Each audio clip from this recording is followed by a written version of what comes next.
Hello, hello, hello. Welcome to Royal Sussex Live. Welcome, one and all. Thank you so much for being here. Helen Marmon, thank you so much for being first. And let's see, go ahead and grab some slides and put them up.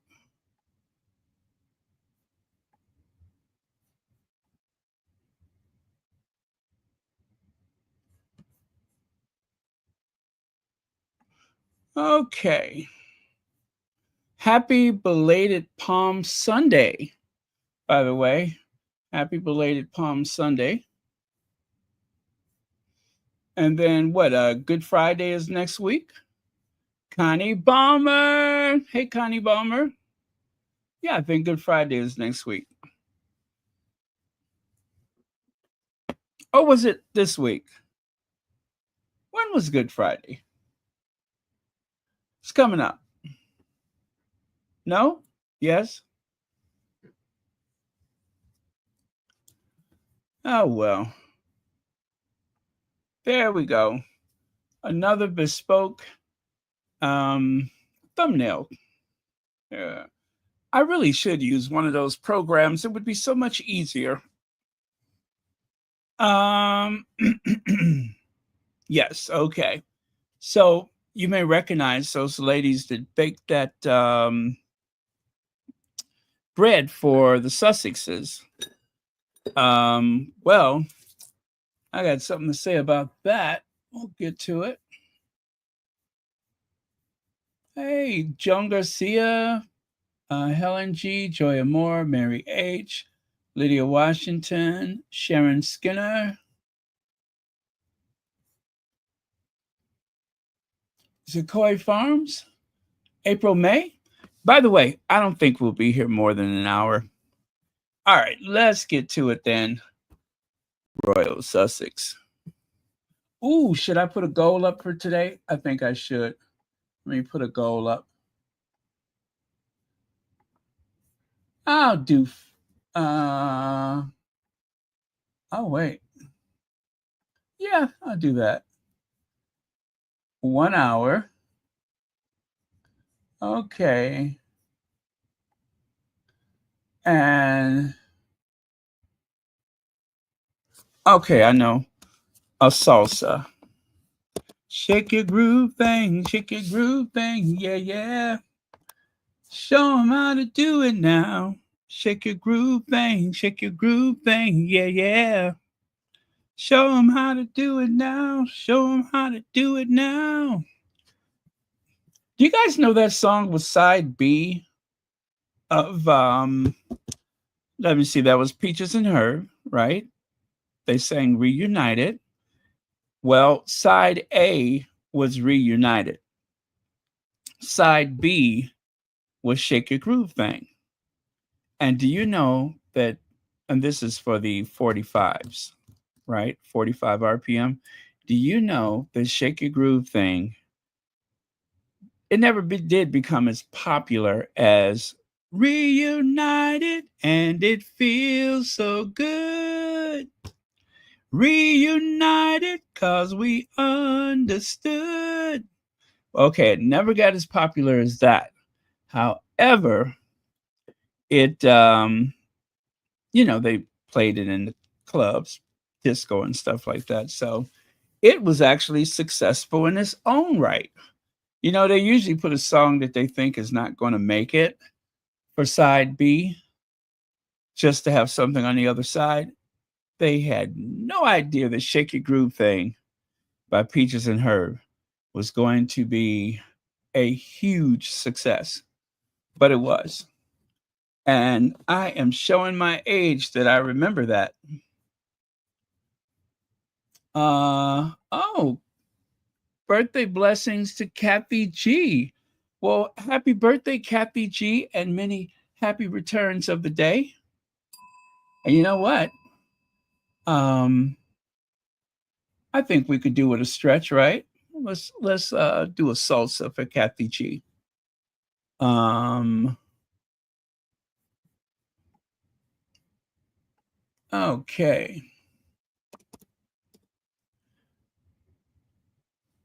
All right, Kathy G, your birthday salsa is coming up. Here goes.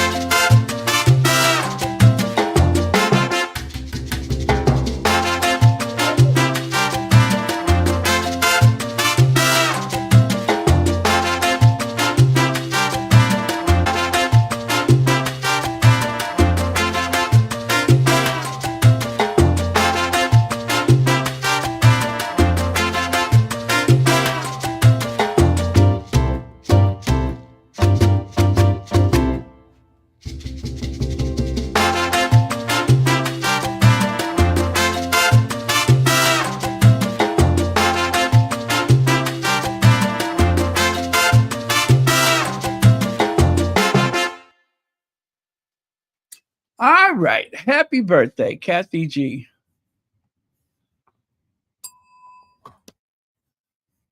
Okay. So, again, happy belated Palm Sunday. I suppose for a couple of y'all, it might still be Sunday evening. So, blessed is he who comes into the, I'm sorry, one more time. Blessed is he who comes in the name of the Lord. Hallelujah. I'll say amen to that one. Blessed is he. Okay. And so this is from United 24 Media. Apparently, Russian missile strike hit Sumy on Palm Sunday, resulting in civilian casualties. That's right. Palm Sunday in Sumy, Ukrainians were returning from church when Russia struck the downtown area with 2 ballistic missiles hitting crowded streets, cars, and buses. 21 people were killed and 34 injured, including 5 children.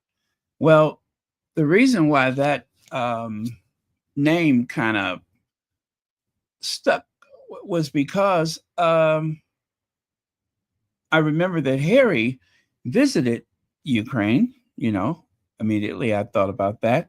Now, he didn't go to Sumy, but there is a small connection. Anyway, this is the aftermath of the attack. You can see there's a bus that's damaged. A lot of shrapnel and such seems to have hit the building. And yeah, it's a mess.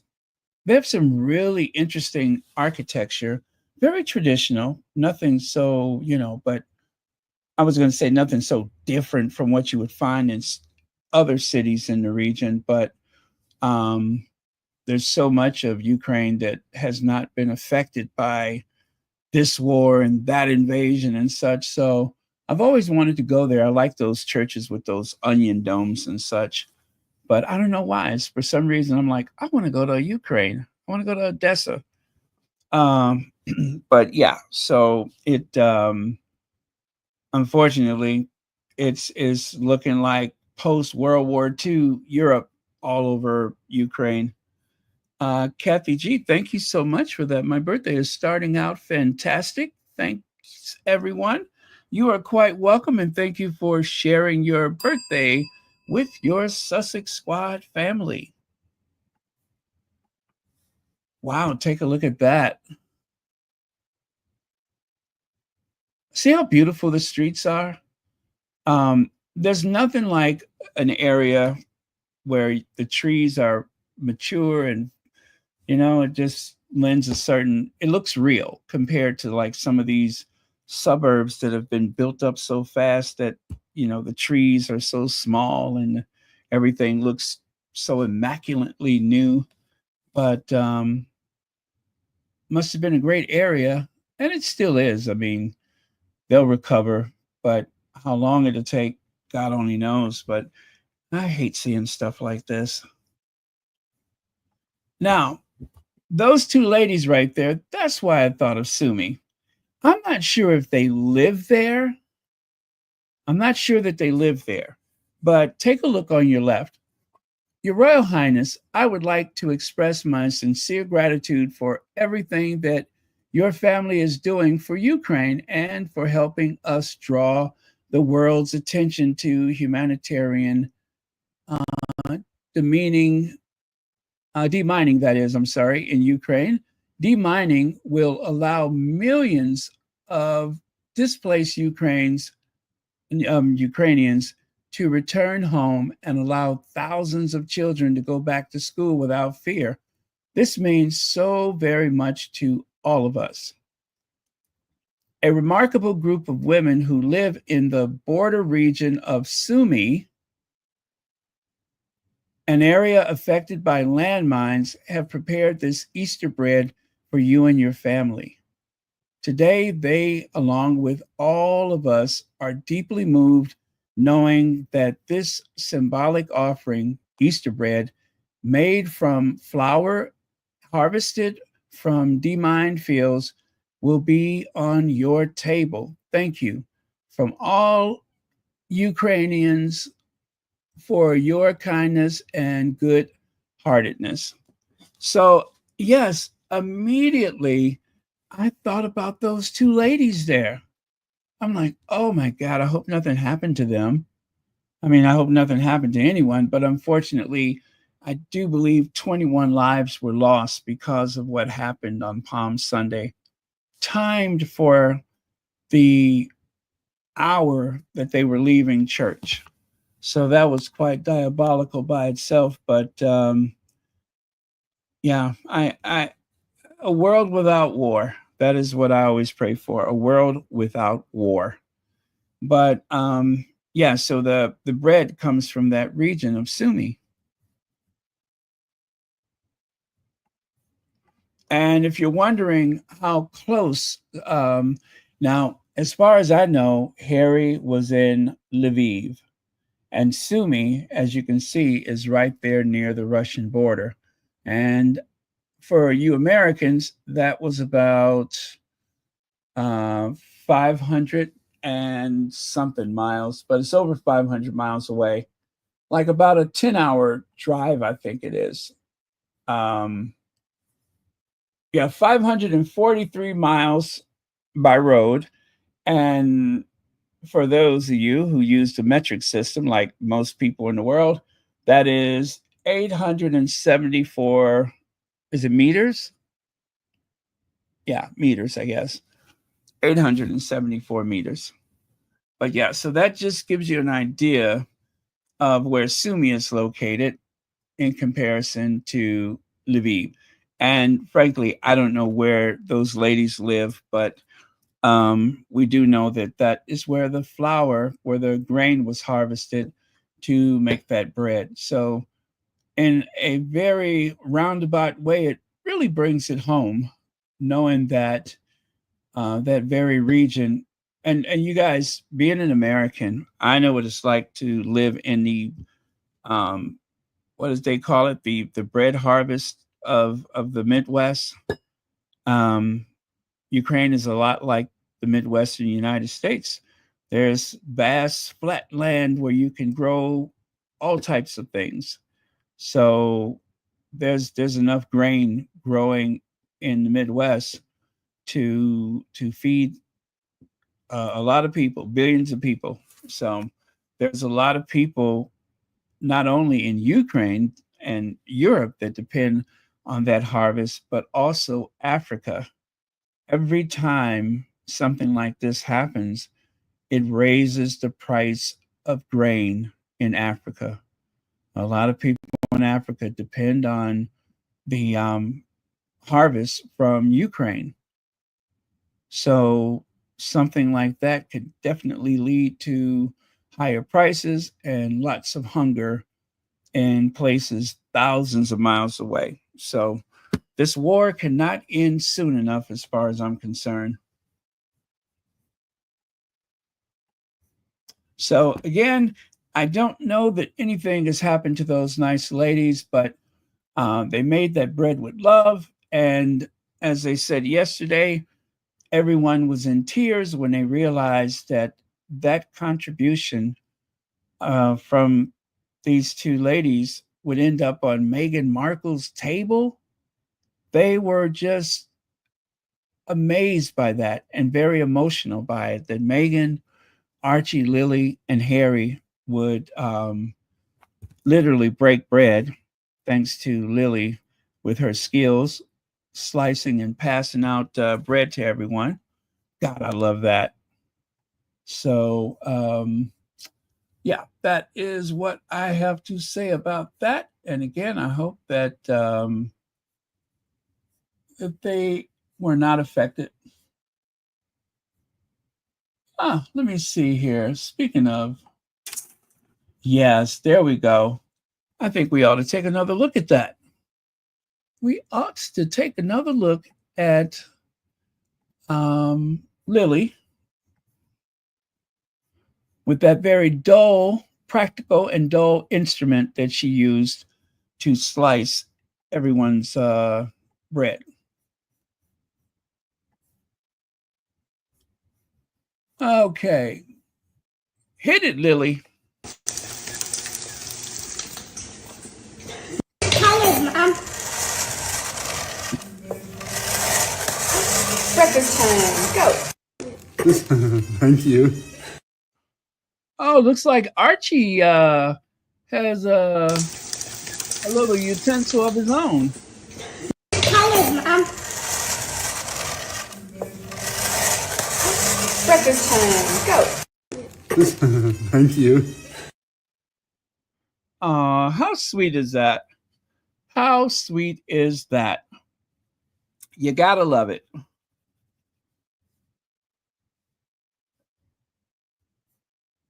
Oh, thank you. It's kilometers, right? Kilometers. Thank you so much. I'm never sure about that, but thank you so much for that. Let's see. I love how the Sussex's breakfast.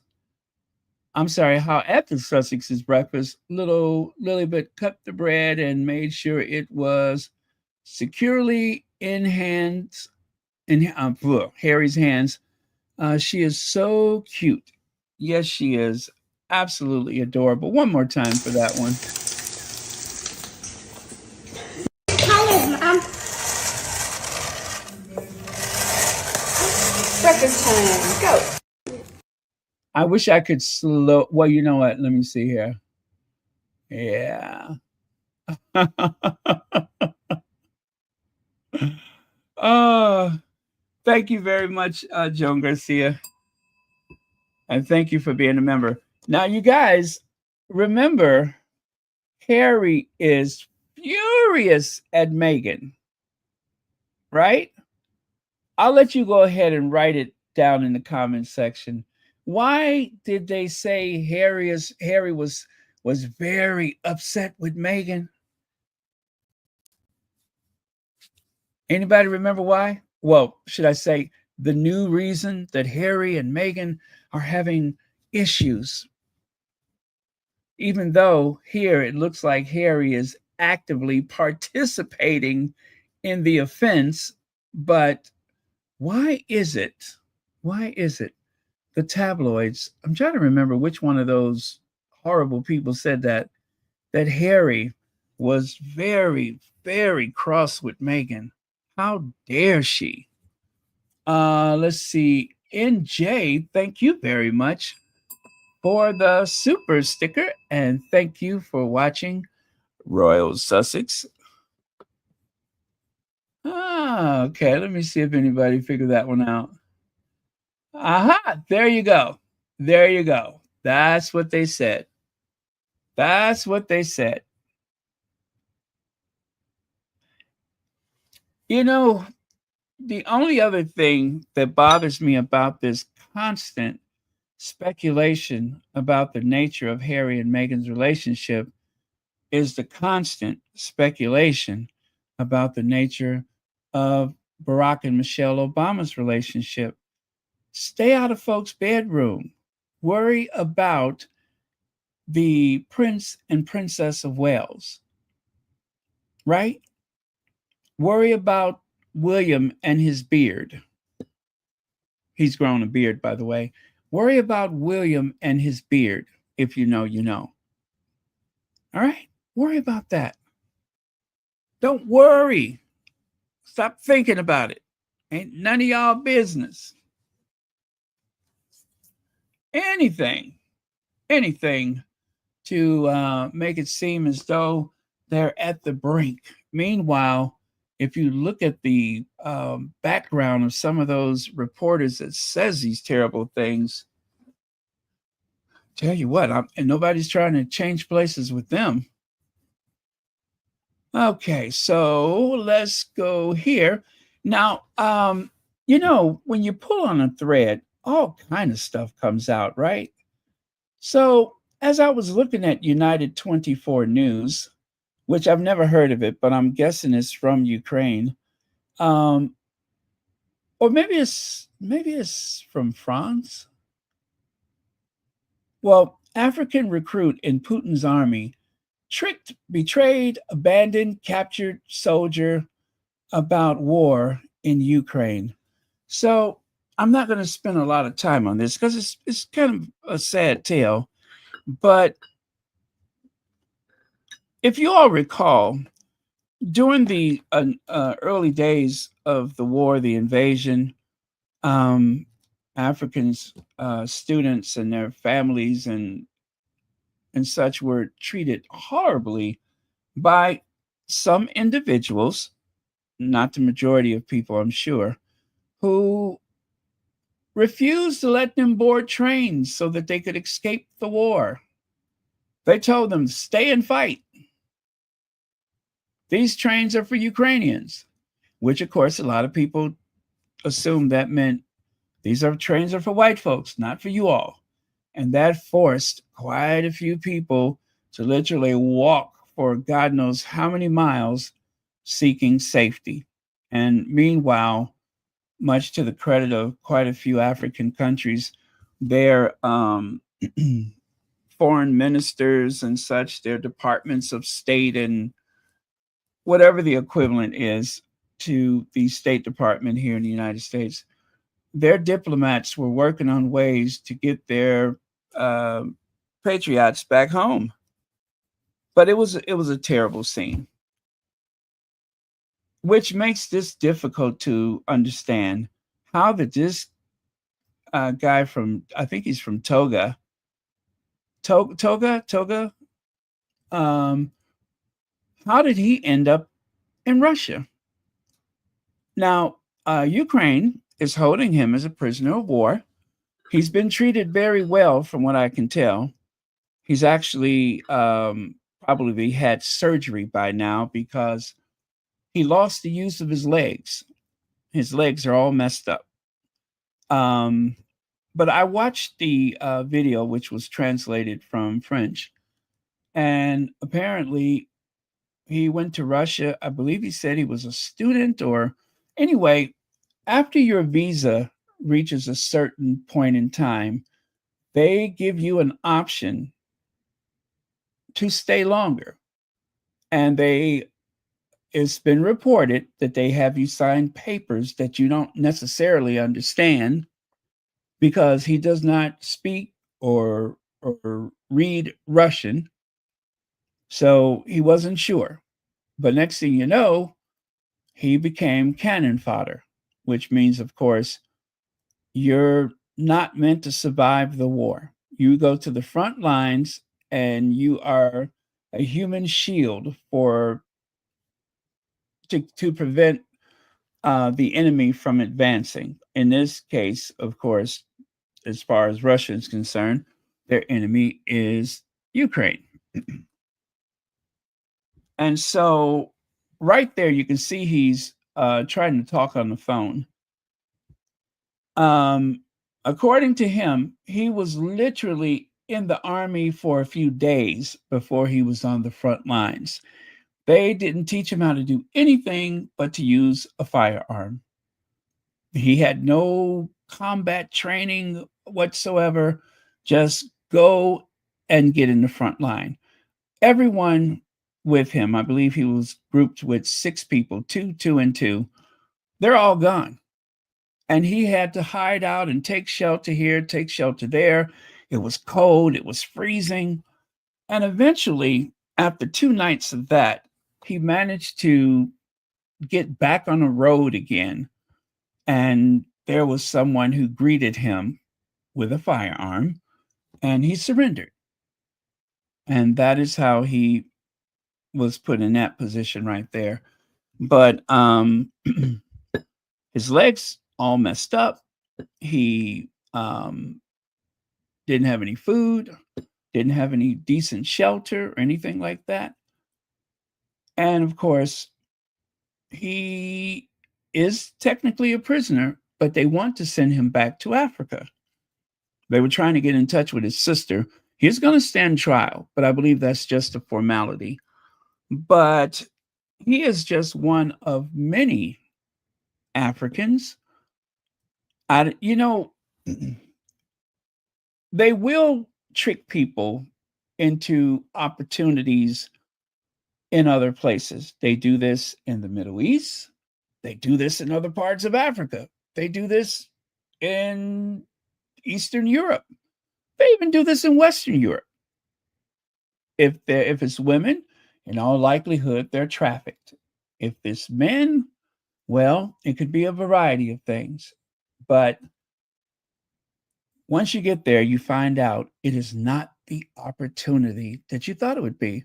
And this is a young man who had very little by prospects at home. So he went to Russia looking for opportunity. Now, whether or not he knew that he would end up in the military, I don't know. I believe that, as he said, he was tricked. Happens all the time. But I'll leave the link for you guys if you want to see his story. Is I guess it's about a 20-minute video if you would like to see it. But I will leave the link for you all. I did watch it myself, and it was very interesting. Very interesting.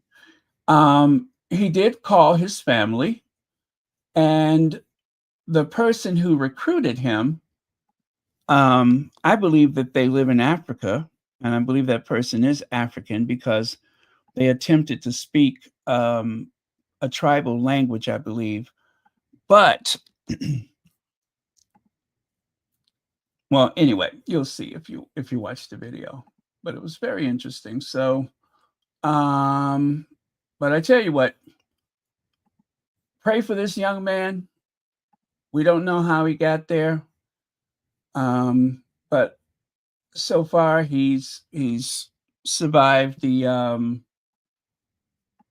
circumstances, and well, he has a life ahead of him. And did I? Oh yeah, it is. Okay, I just wanted to make sure I pinned the message. But yeah, I was very touched by his story. I was very touched by his story. Meet Dose, a young student from Togo, whose dream of studying medicine abroad turned into a nightmare in Ukraine's front line, tricked into signing a military contract under false promises of a stable job in Russia. Dose found himself abandoned, wounded, and fighting in Putin's war against Ukraine. In this interview, Dose reveals how Russia exploits vulnerable African students and workers, recruiting them with deceptive tactics and leaving them helpless on the battlefield. Now a prisoner of war in Ukraine, Dose faces amputation and trial, abandoned by both his recruiters and his home country. Watch this exclusive testimony to understand the harsh realities foreign recruits endure and how they become disposable pawns in Russia's war strategy. Moscovia. Oh, I think, is that Moscow? Oh, yeah, I think that's Moscow. Lies don't care what passport you hold. 1 minute is a job, next you're cannon fodder in a trench. Empire chews up the desperate and spit them out broken. This isn't war for glory. It's a scam with blood on the receipts. So again, I was just fascinated by this young man's story. Um, I mean, just this poor broken soul um, doesn't know what the future holds for him. And let me see, how long ago did they post this video? But the person that interviewed him, they were like, didn't you know about? Oh, it was just posted a day ago. They were like, didn't you know about the invasion? And I don't recall what his answer was, but yeah, so there you go. Russia sent me to die. Mm-mm-mm. Oh well, this is one of those moving parts in a much bigger engine that you don't know how it works, but somehow everything keeps moving. All right. Thank you, Muriel, for sharing this. In 2010 versus 2018, this wedding makes our royal family truly British at last, says David Starkey, that little obnoxious booger of a man. And I'll raise a glass of bubbly to that, right? That's the one who always says that the British royal family has been around for 1,000 years. It's always 1,000. He's so dramatic in the way that he speaks about the British royal family and Azincourt and all that kind of stuff. Oh, he gets worked up, honey. He gets real worked up. Mm-hmm. And she be about ready to fly up out of there. She gets all excited, all tingly inside. Anyway, David Starkey, or as I like to say, Miss Thing, you got to give it 3 snaps. If you know, you know. Miss Thing gets all excited about all that stuff. It seems such a story of today. Prince William is the eventual heir to the oldest and most successful royal household in Europe, over 1,000 years. And on his marriage to Kate Middleton, will have a choice of titles that recalls the glory, the glory of the Middle Ages. I told you she's too much. So anyway, Muriel wanted to remind us how Kate was welcomed into that family with open arms.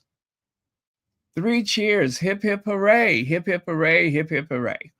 But Meghan, on the other hand, what a contrast. Meghan's seed will taint our royal family? This should have never made it into print.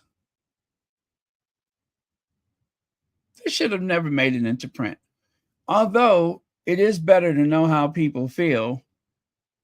And she was called out for it. A very famous interview that was on this morning with Phil and Holly. They, sometimes Phil and Holly, mostly Phil, he will really go there. It's a shame how he ended up, but he will go there. One of my other favorite Phil and Holly's was when they called out Camilla Tominey. So, yeah, I don't know that they've had those kind of moments on This Morning, which of course is a British morning talk show. But there's been a few zingers in there. As a matter of fact, when they confronted Camilla Tominey, you know what her response was? And then it went from this to, first she looks up. She does this outrage face. You all seen her do that before. And then in almost an instant, she starts cultivating a response that sounds so logical, but yet is most likely a lie. And the reason why is because she is totally obsessed with Meghan. And you can tell it's written all over her elongated face. It's written all over her face. That mass of face, which is probably the longest face on television. That is the longest face since they canceled Mr. Ed. It really is. I haven't seen a face on television that long since they canceled Mr. Ed. Wilbur. Wilbur. Of course, nowadays, if you say Wilbur, you know who answers, right? Yeah, that's who answers. Wilbur. Heather Stroud, thank you so much for joining us. Yes, go ahead and get your coffee. But I don't think we're going to be here more than an hour. So, yes, that is the contrast in the way that Kate was welcomed into the family. And of course, and just think about this, Meghan probably came into the family with more money than all of those Middletons combined. Okay? With more money than all those Middletons combined. Remember, Carol and Mike, they were pretty much living well above their means. They were living on borrowed time and borrowed money. They just had to hurry up and get that Kate into the family, and then they were through. They could let slip the veil, and people realize, they ain't got that much money anyway. Not that it's only about money, but they lied. They lied. You know what? They let me see. New to streaming.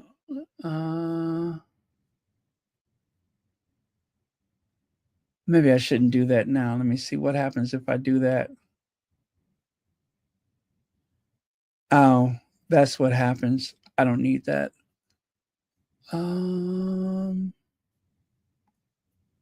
Yeah, I don't need that.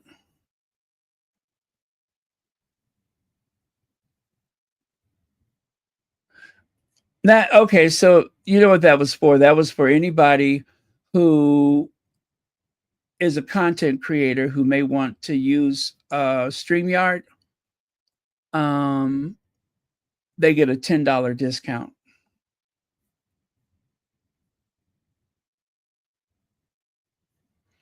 Yeah. Yeah, Meghan said, I want to hit the ground running. I can't wait to get started working. She was anxious to work. Meghan had worked since she was a teenager. And being a very active and curious person, she wanted to get to work as soon as possible. Imagine you've been on a hit television show for 7 years, but in your heart, philanthropy and humanitarian work is really the basis of your DNA. That's what makes up your DNA. Is doing service. And you just happen to fall in love with someone who, as part of the marriage, you get this incredible platform. The Queen offers Meghan and Harry the Commonwealth, knowing that only Harry and Meghan could save the Commonwealth. She knew she couldn't trust Charles. She knew she could not trust William to do it.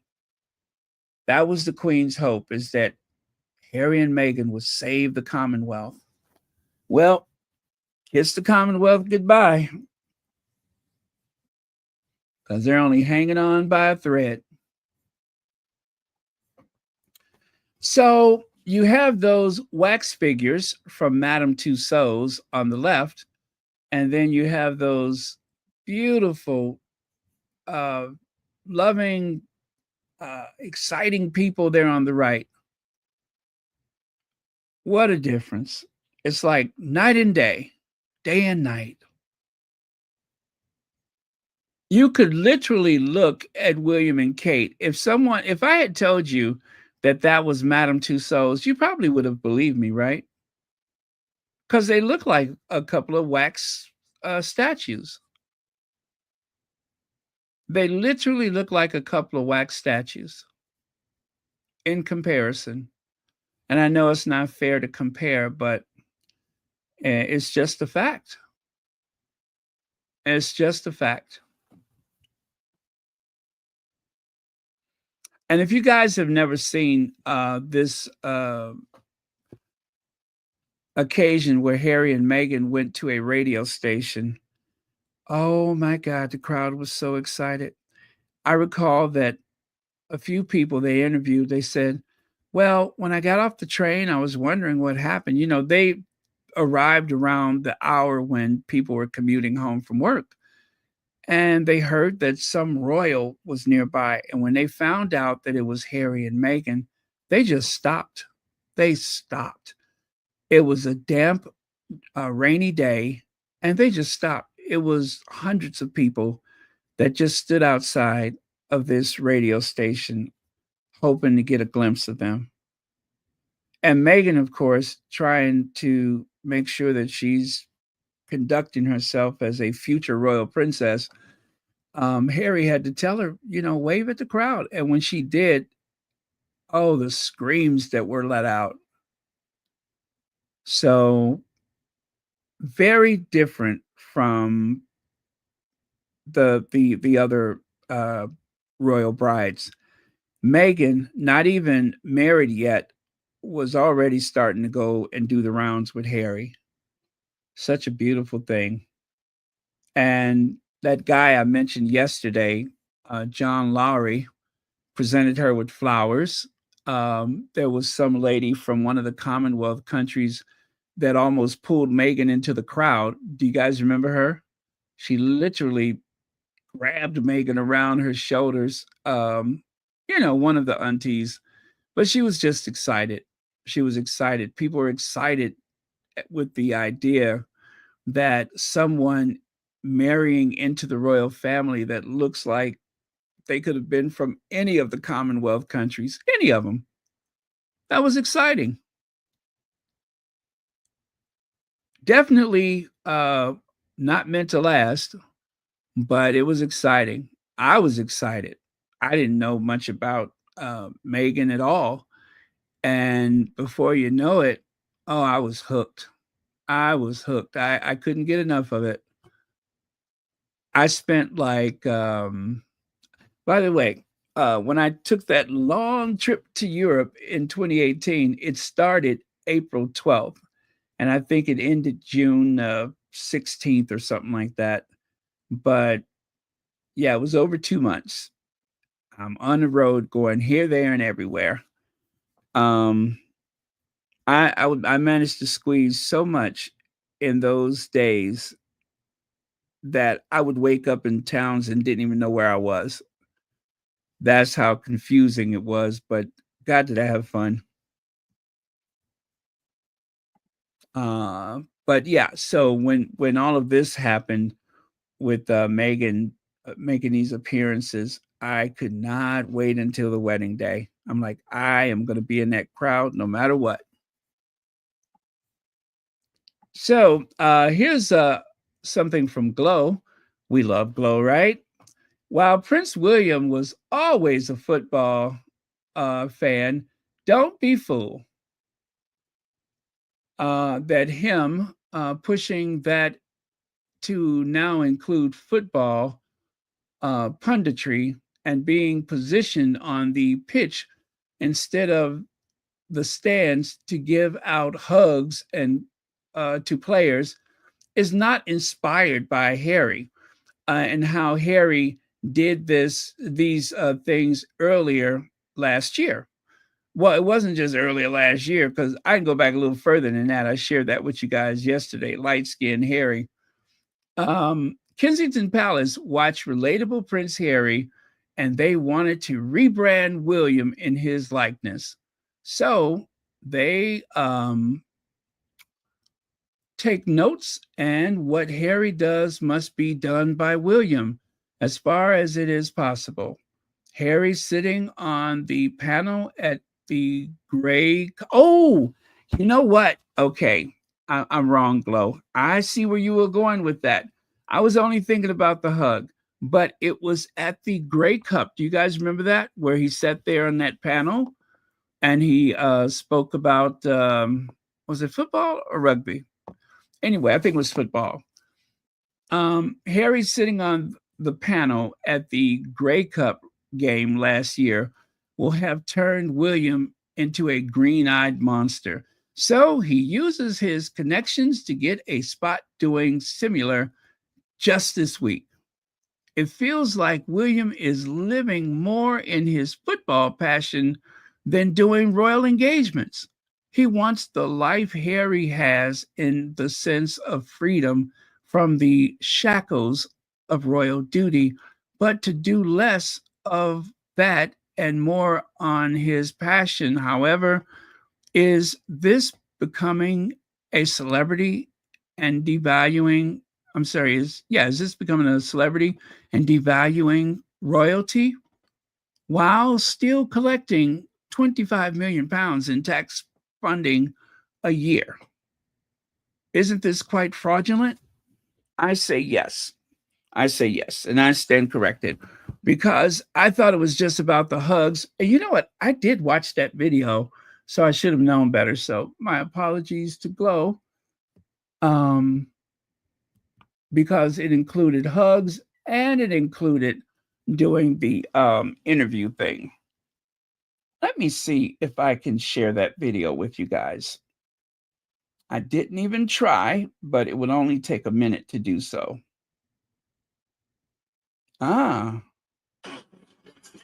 Yes, I think I got it.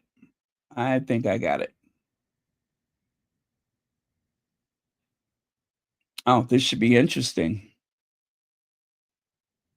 This ought to be interesting. All 30 seconds of it.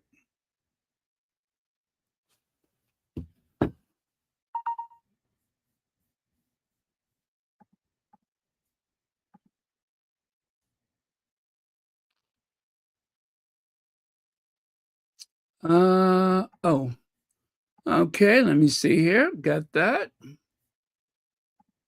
Wow, this is happening so fast.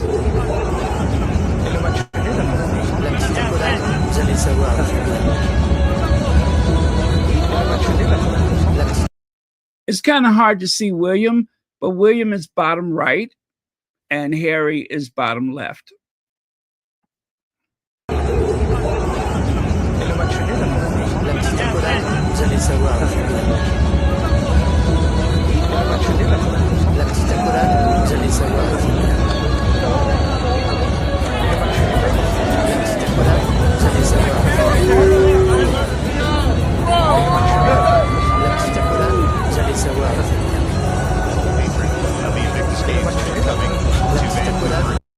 So if you look at the top, you can see Harry sitting at the desk or console, whatever you call it, of the panel, and he answered some questions. And there's William with two other people doing the exact same thing, only he's standing. You just have to pull a few strings, make some phone calls, and just about anything is possible. You guys, this is why I get so excited every time another video from Glow comes out, because how thorough she is with making these connections. Amazing. So let me share with you the one that I was thinking about. But it did not involve giving commentary. So Yes, that situation is very much identical to Harry's. But the one I was thinking about is the one I shared with you all the other day. And that, of course, was light skinned Harry.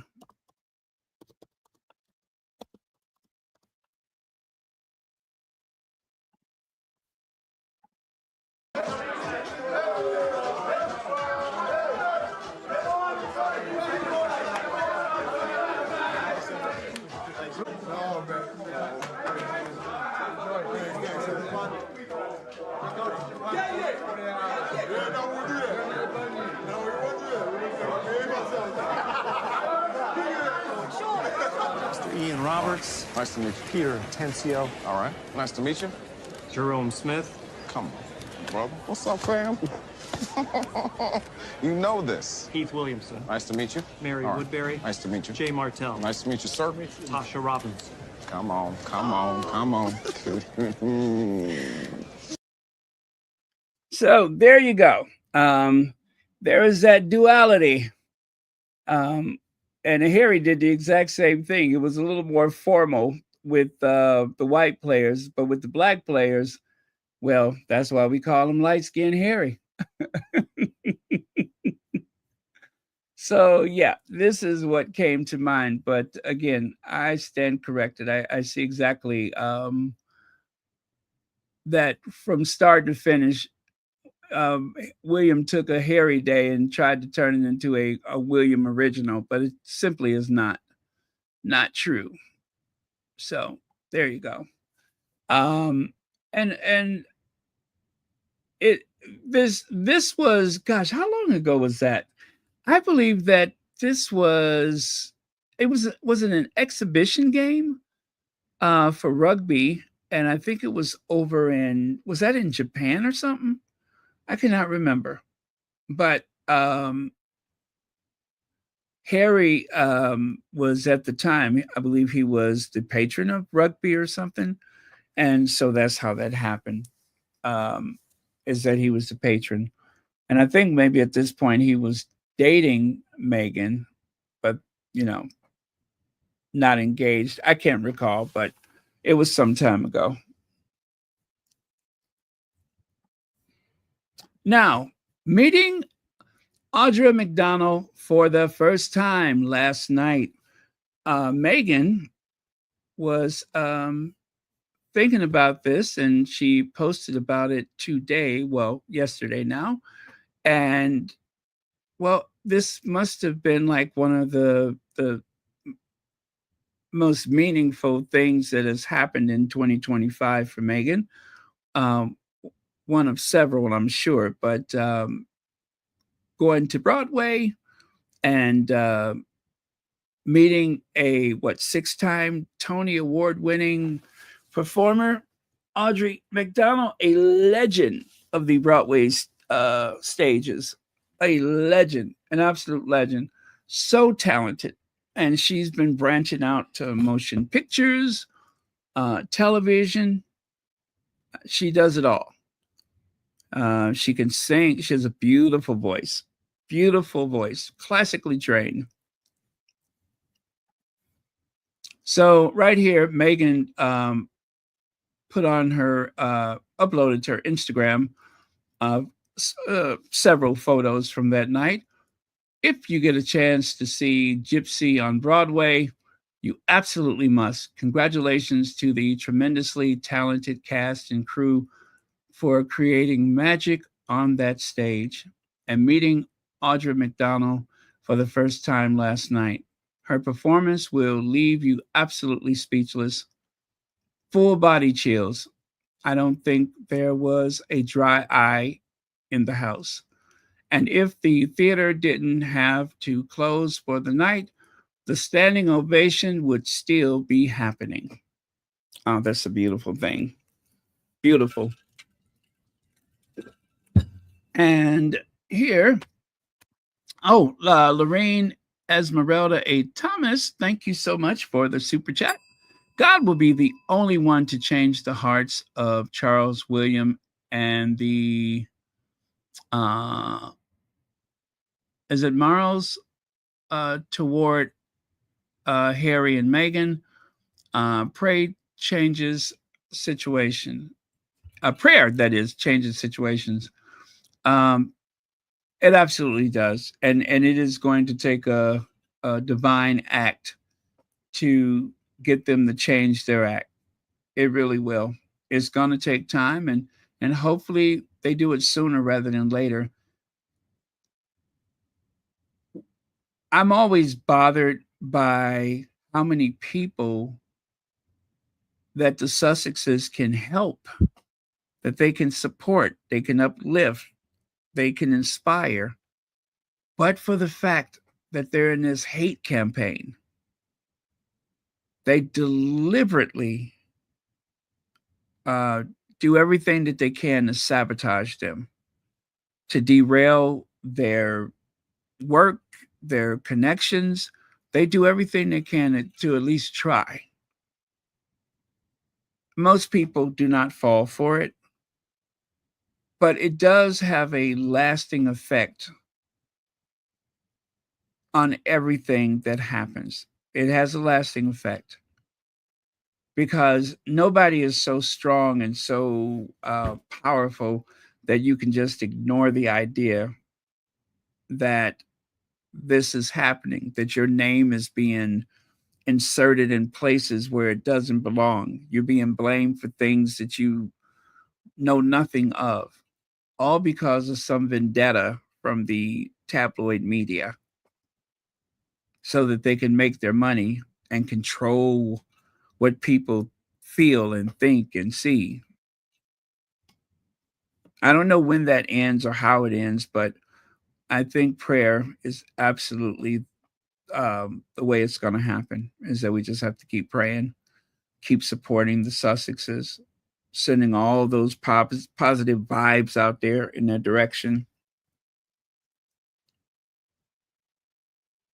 But the Sussex squad has definitely made a difference. But where we can't, prayer is the most important thing. So thank you very much, Lorene Esmeralda. Hey, Thomas.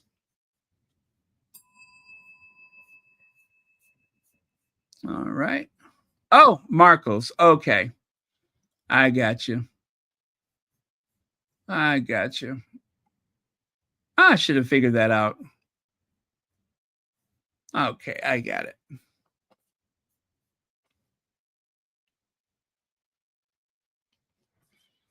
All right.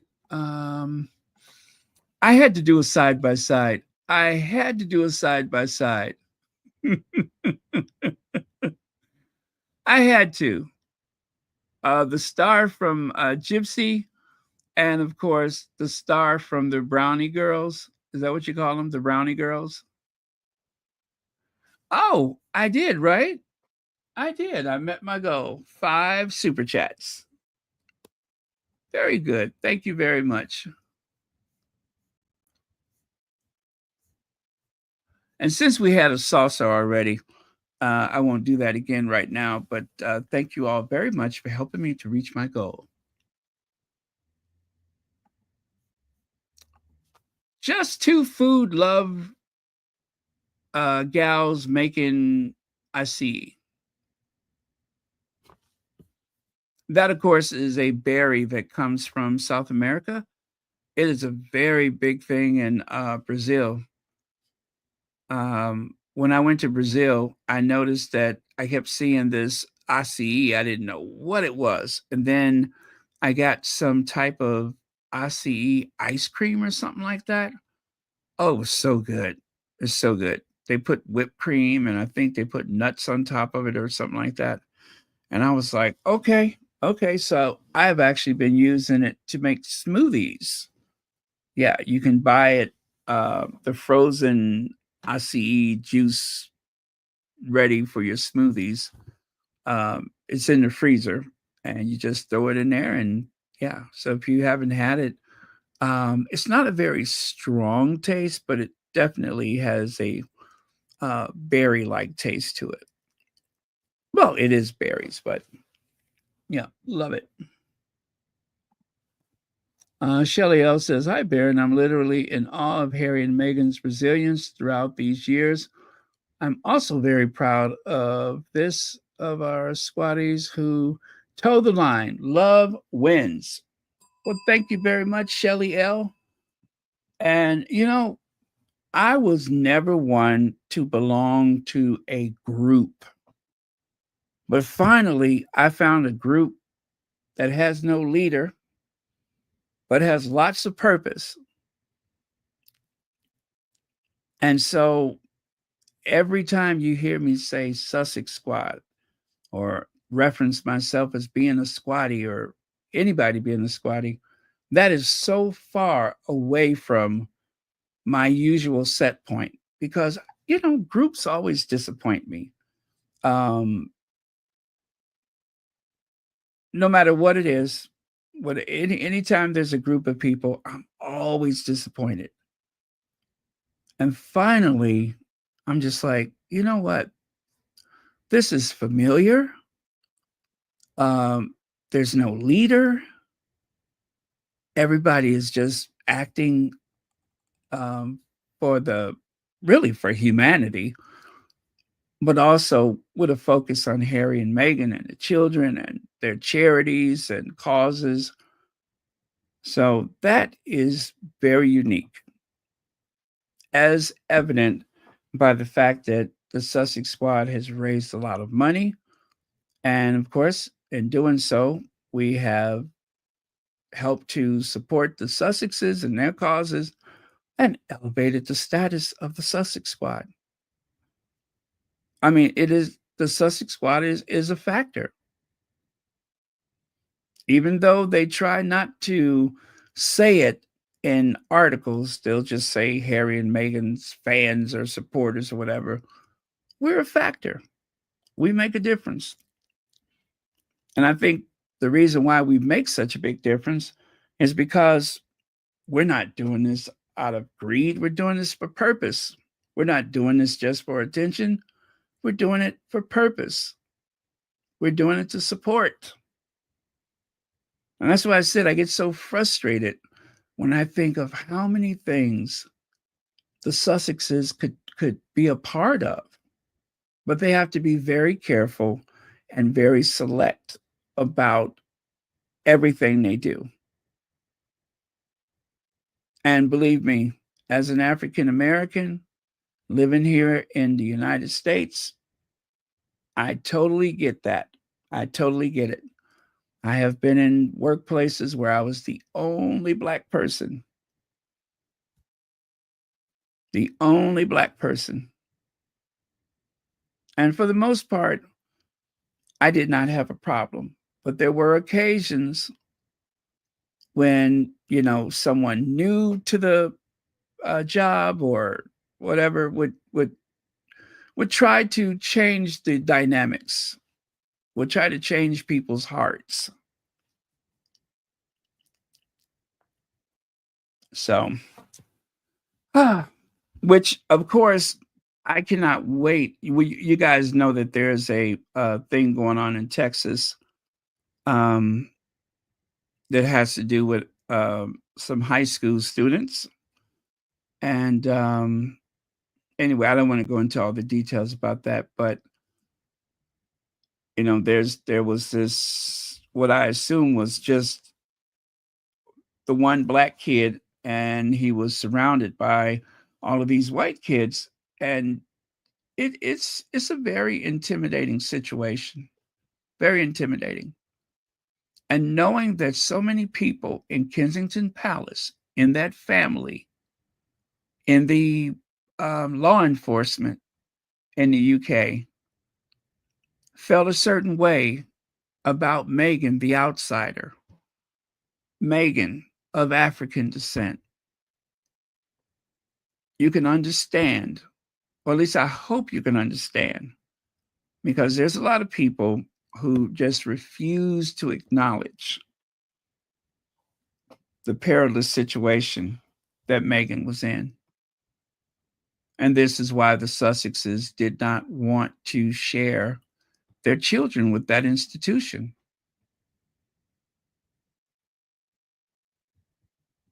I could just see the headline in my head. and a very disturbing headline to do with those kids. And I don't ever want to see that, ever.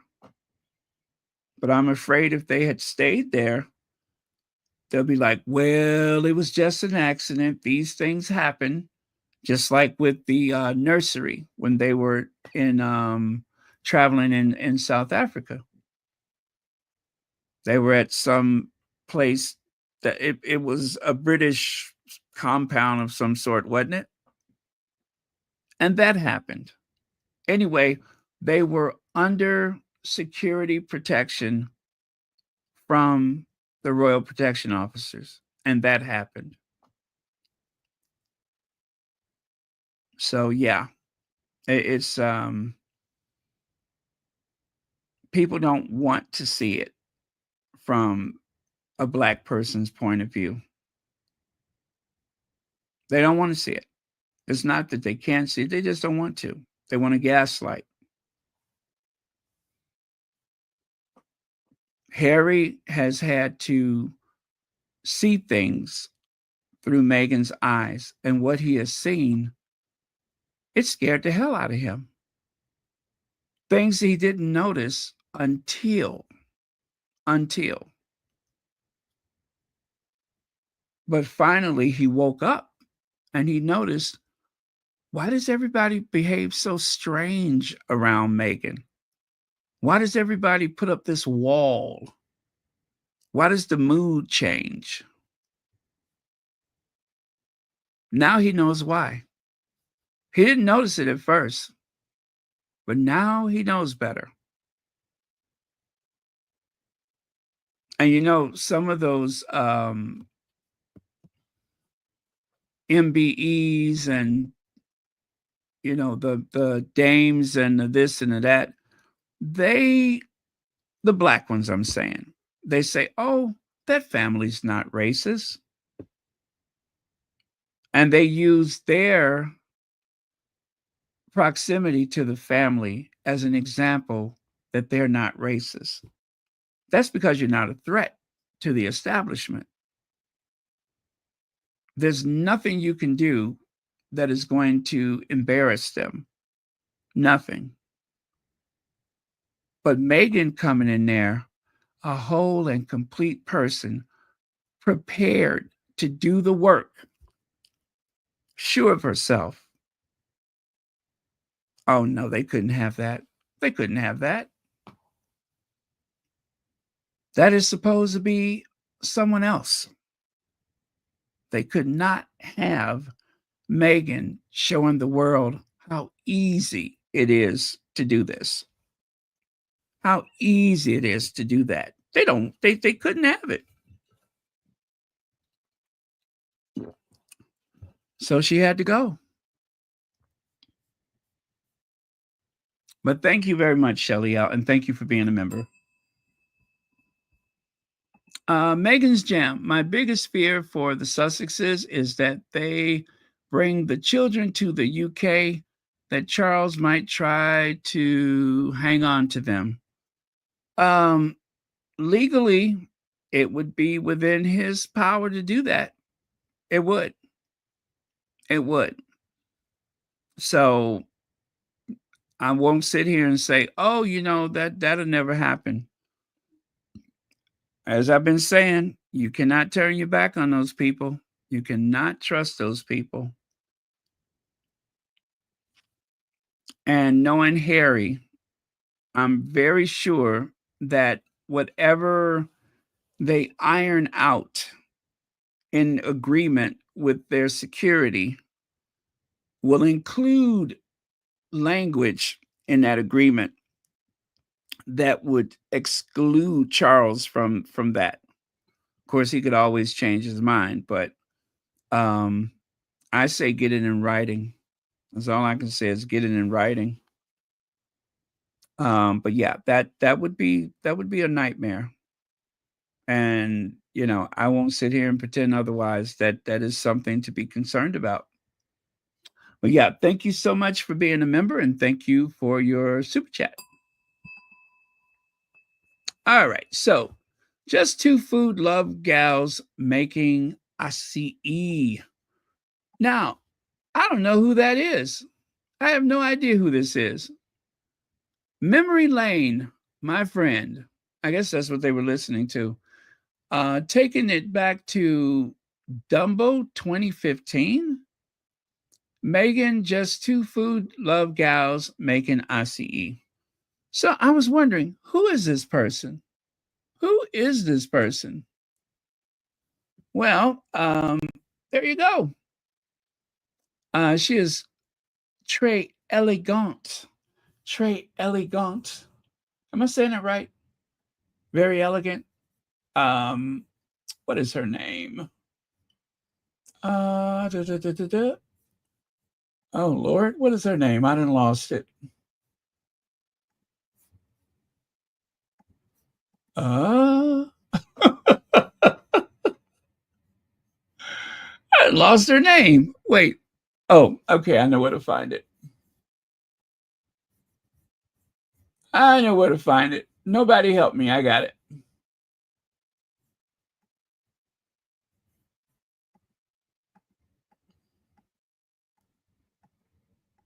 Okay, somebody help me. I lost it.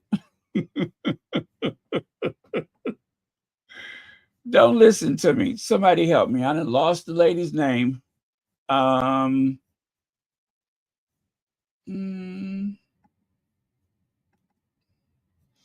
Okay, Athena Calderon.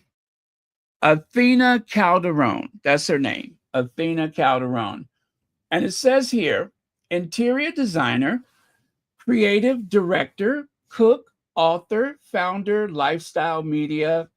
I swoon. I swoon. If you go to her Instagram and see how this lady lives, see what she does for work, she has surrounded herself with some of the most beautiful aesthetics that you can find anywhere. Yeah. Her whole life is like living out of a Vogue magazine. Yeah. A town and country magazine. Hold on a second. Let me get myself a Ricola. Is that my last purple one? Oh no, I had the last purple one already. Oh, lemon mint. You cannot go wrong with the lemon mint.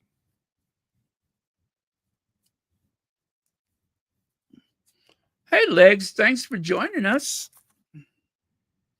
Oh, that looks bad. I can't have that one.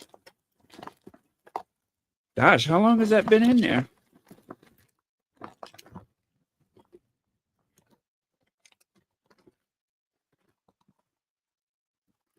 Anyway, are you all looking her up?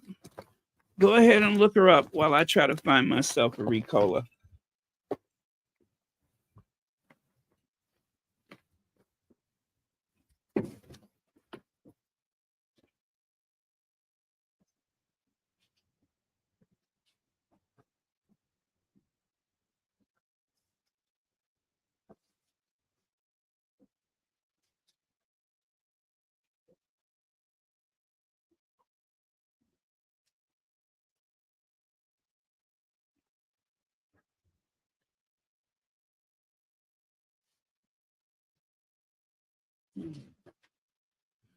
Okay, I'm gonna have to go in the kitchen. Hold on a second.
Okay.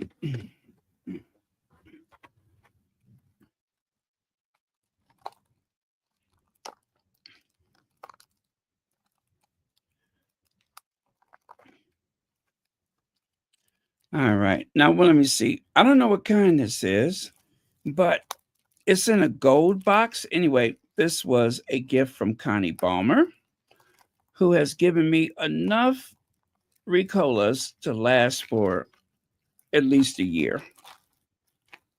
Um,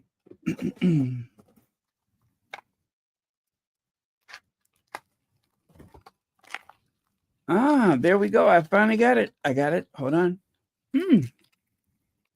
Ricola. I don't think I've had this one before. Okay. And I'm back. So, yes, please do check out her aesthetic. I am going to spend some time looking into her life. Obviously, she is going to be a future guest of Meghan. I'm really sure of that. I mean, take a look at that kitchen. You see there? This is probably an old photo of Meghan and this lady, but they are definitely going to work together. Yeah, I don't think this is a kitchen that we'll see on With Love, Meghan. I do believe this is an old photo. And what I'm going to do now is I'm going to try to verify that hunch by taking a look. Let me see. Oh, you know what? Cooking. Let's see if I can find it.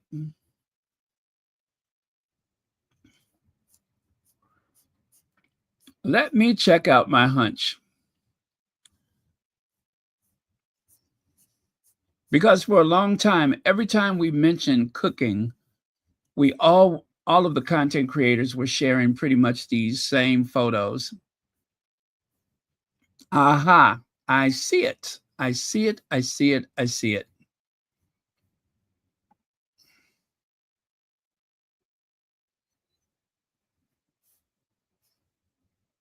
Oh, it wouldn't let me open up the picture.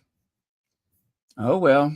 But yeah, I do see it. And she has on what appears to be a black turtleneck. So I am very certain that this is an old stock photo. It's kind of hard to tell because Meghan is ageless.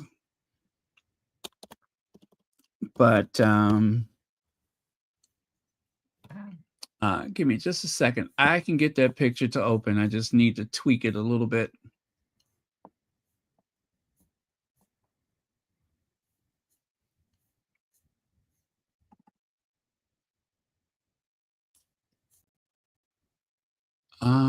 Oh, you know what? I can just, yeah, I can do that.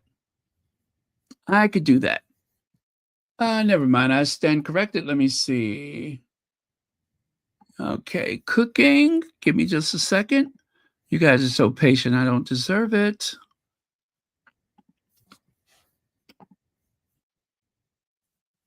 Okay.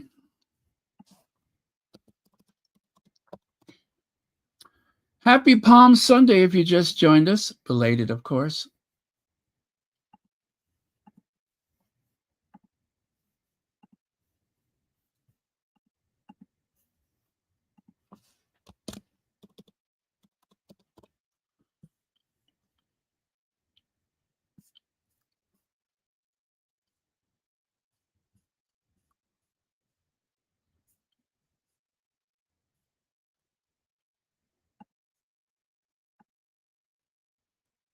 There you go. See there? That's what I was talking about. Same kitchen, right? Same kitchen. Yes, marble countertop. Same kitchen, same sink and everything. So I have no idea how old that photo is or when it was taken, but I'm pretty sure that this lady is going to appear on a future episode of Meghan's show. But she seems to have mastered soft living, and she's also very hardworking. See, this is how you become successful in whatever field that you're going into, is you got to surround yourself with other capable people. Do not surround yourself with toxic people. You won't get very far. At least at the very least, you're going to have to work harder to try to overcome that negativity. So stay away from those bitter betties and try to align yourself with people that are capable, people that respect you, people that can challenge you, in the right way. Not challenge you for the sake of challenge you, but just give you give you something to subscribe to, or to describe. Anyway, that's what I mean. You need that motivation.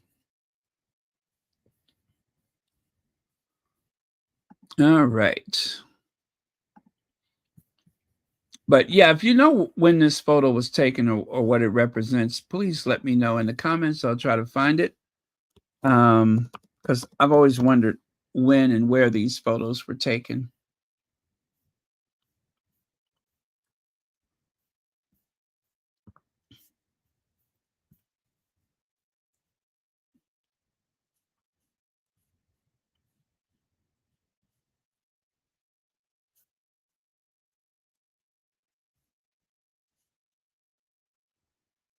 Oh, will that one work? No, it does not. Okay. All right. I'm done with that.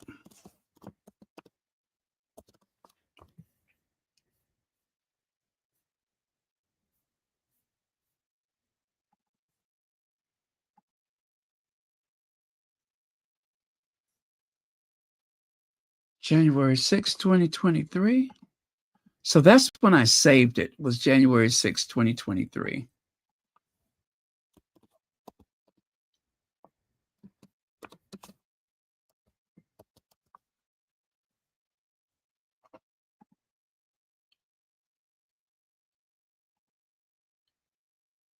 Huh.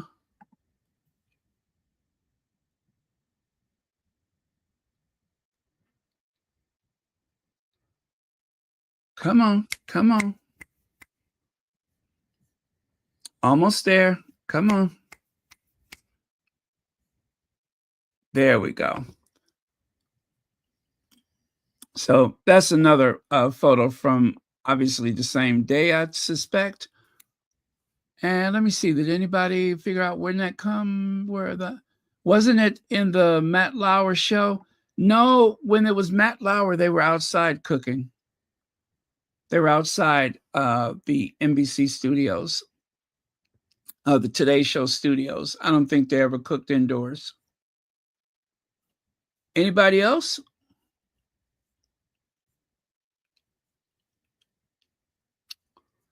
Nobody recalls? That's okay. No matter. I was just kind of curious where that photo came from. Of course, I could always do a Google Lens search. Aha! Aha!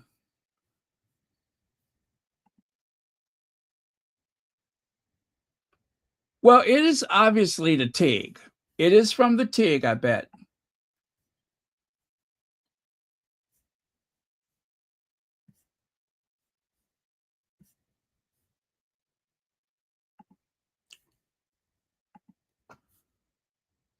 Uh, 2017. Okay, as far back as I can see, this photo is 2017, so it had to be the TIG. I'm pretty sure it was a TIG.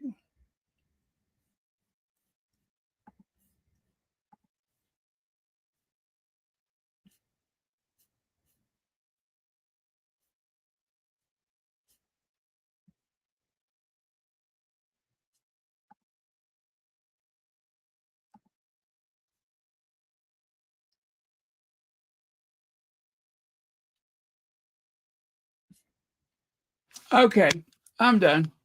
Let's move on.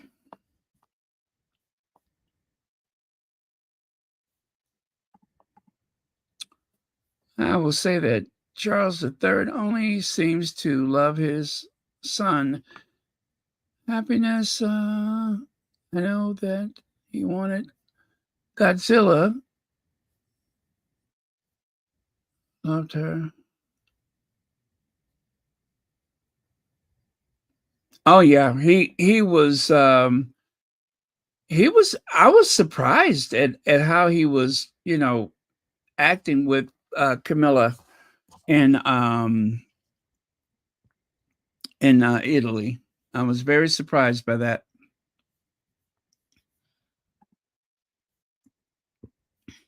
That was a switch.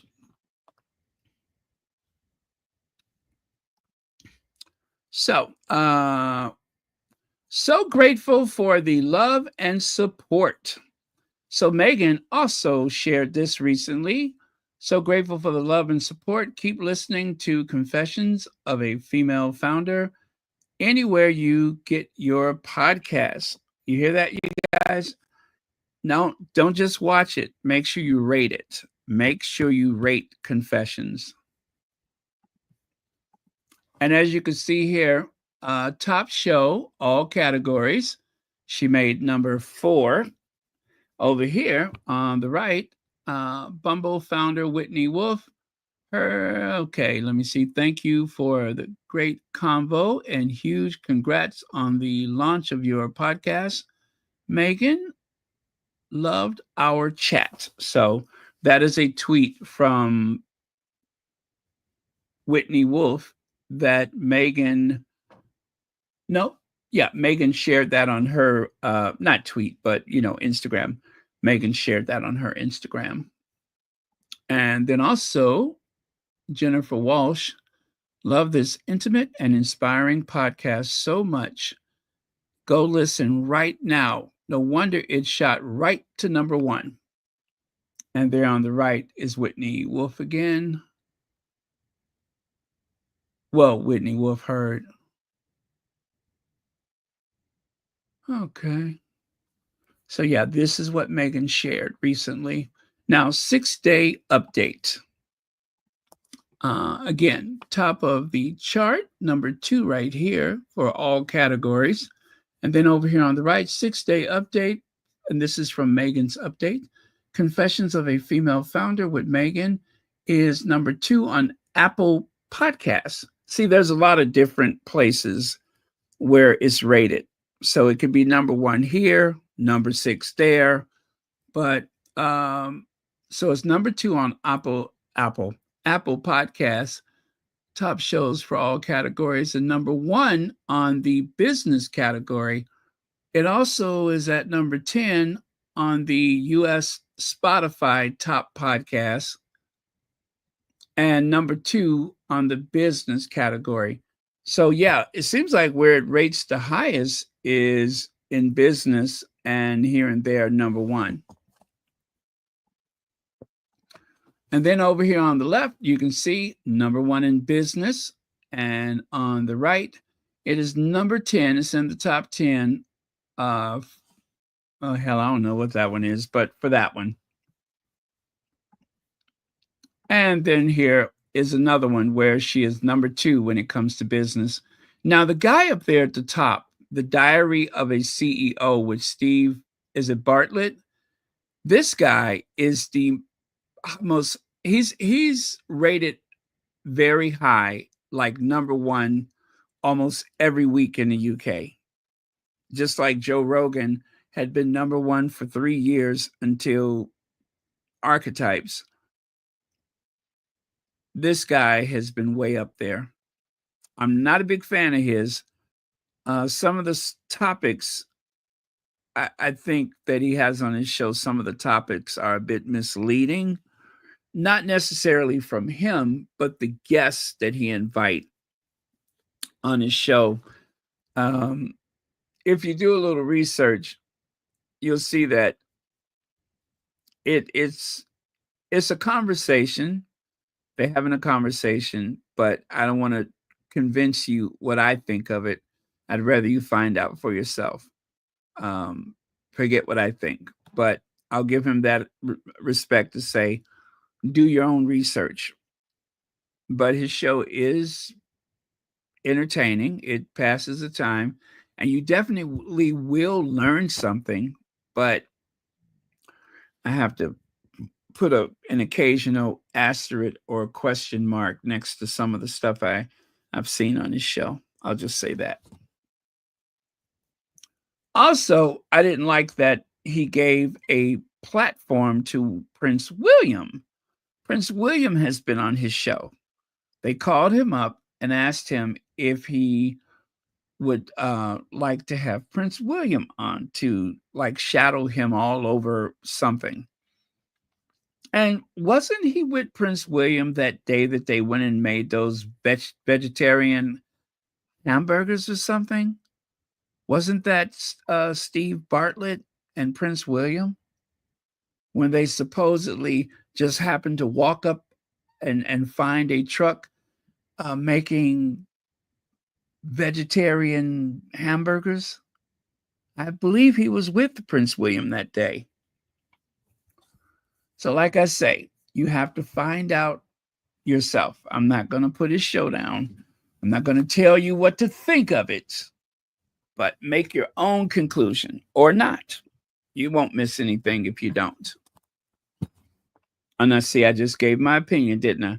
When I said you won't miss anything. I just did it anyway, didn't I? I implied you shouldn't watch them. Yes, plus size fairy. They was trying to say that Meghan's new podcast is a flop, which is interesting because they said that last time. They literally said that last time. They were given a counter narrative to everything.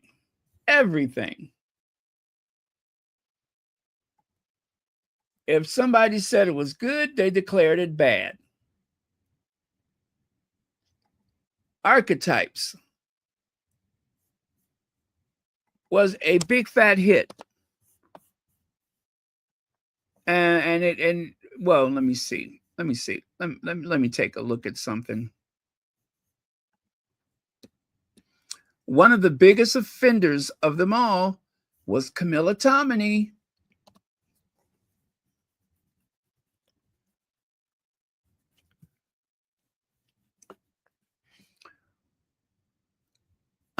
There it is right there. There it is. How offensive and misleading.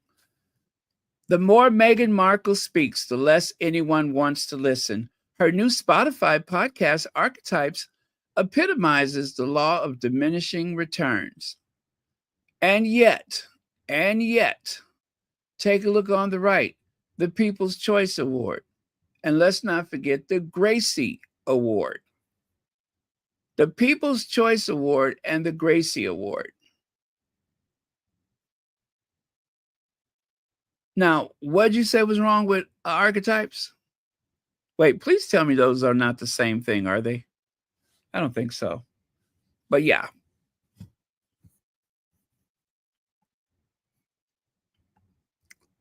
So, like I said, that was very misleading. You listen to Camilla Tominey and you totally get it wrong.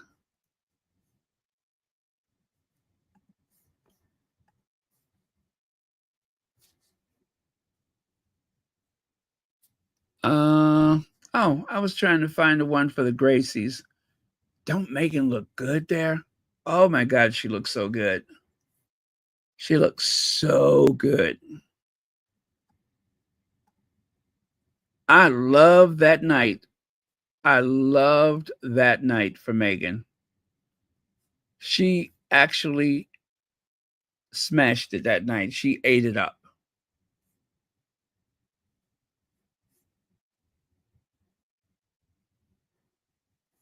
Really? Now, see, I haven't seen that. But I could believe it because I know some of the guests that he has on there. I would not. I wouldn't bother with them. I would not bother with them.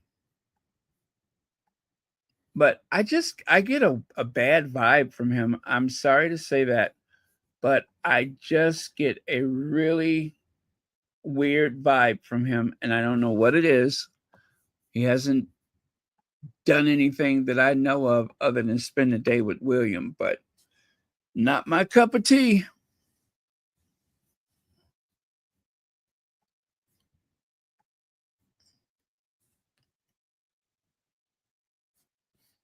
There it is.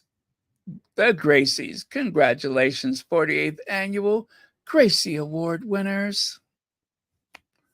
Not to be confused with the People's Choice Award. I knew I had it somewhere.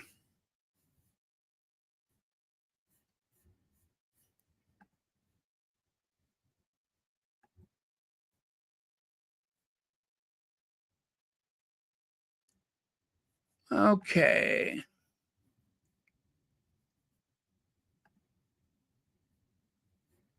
Nope, not that. Where am I going here?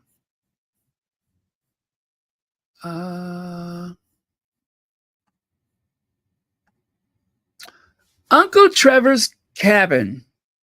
Uncle Trevor's cabin. What am I talking about? That uncle, Uncle Trevor, complete with his bow tie, looking like a fugitive from a box of rice, doesn't he? He looked like he just escaped from a box of instant rice.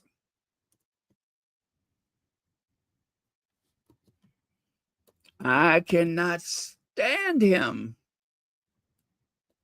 I cannot. I can't take him. He really rubs me the wrong way.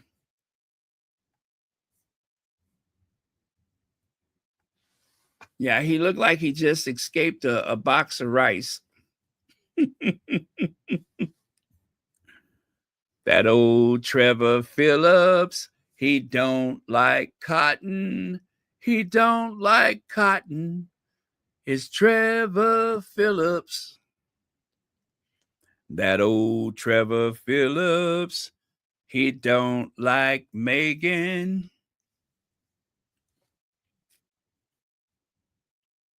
Well, that's his problem. That is his problem. Uncle Trevor, who has been ordained, anointed, or whatever by Prince William.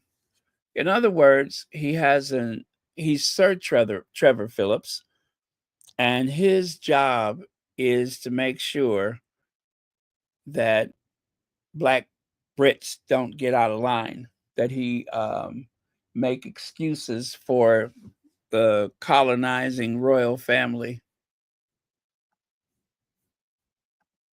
You know, the same Trevor Phillips that says, make no mistake, it's an insult. Fleet Street jury says Meghan and Harry can expect no mercy. Yeah, can expect no mercy. And then over here on the right, you might recall that Trevor Phillips says Meghan had to learn to be Black. Oh, do tell.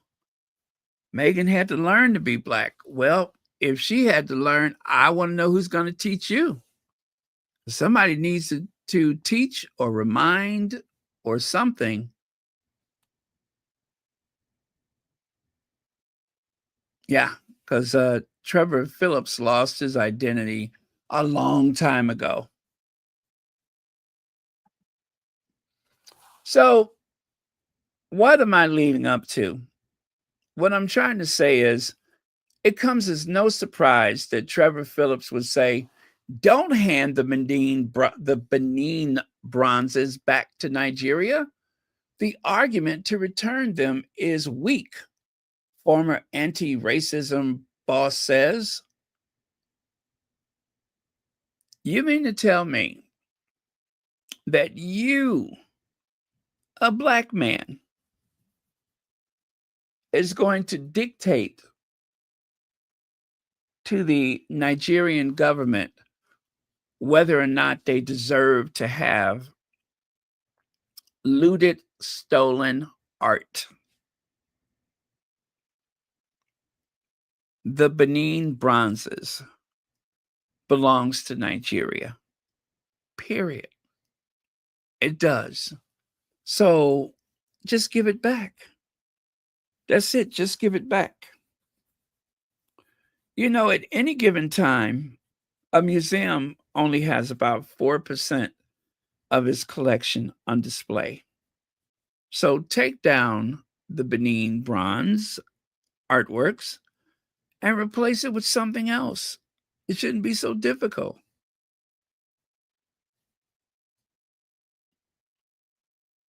Yeah, that's it. It should not be so difficult. But leave it to Trevor. And as though he's talking to a school kid or something, oh, they're not ready for that. They don't deserve that.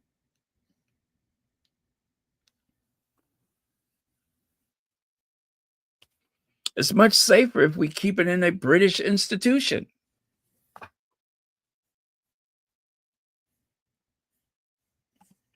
Yes, he has. Yes, he has.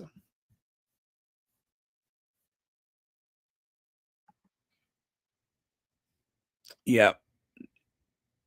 That old Uncle Trevor, he don't like black folks. He don't like black folks. He wants to help the colonizers. That old Trevor Phillips. I think he's an OBE. Well, anyway, he has some kind of charm, you know, the little trinket, and they call him Sir Trevor Phillips.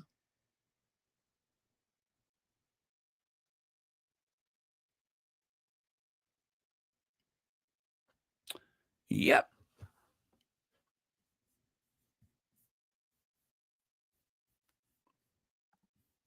I don't like him.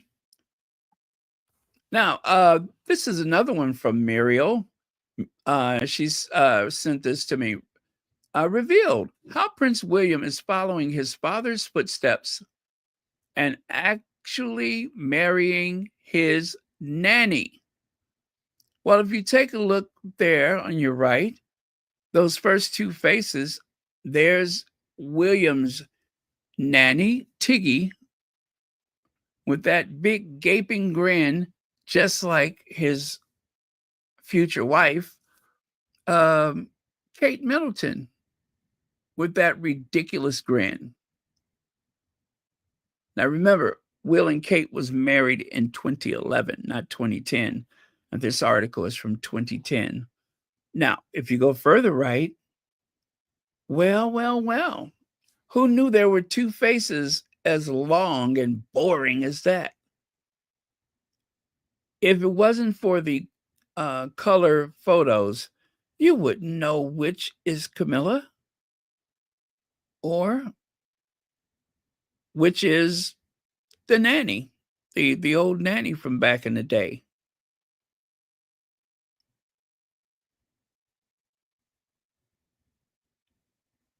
Yep. So very, very interesting.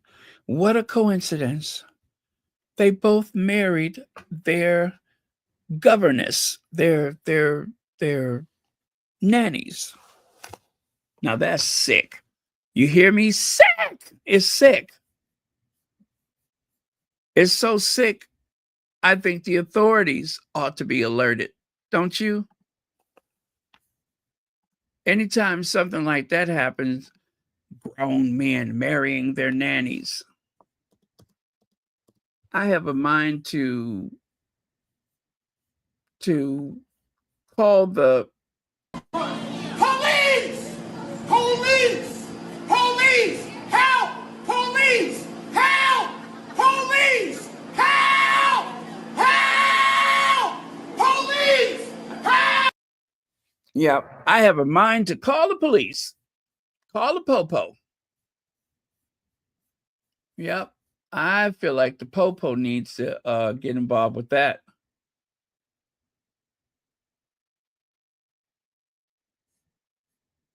All right. Well, let me see. Am I just about done? Let me see here.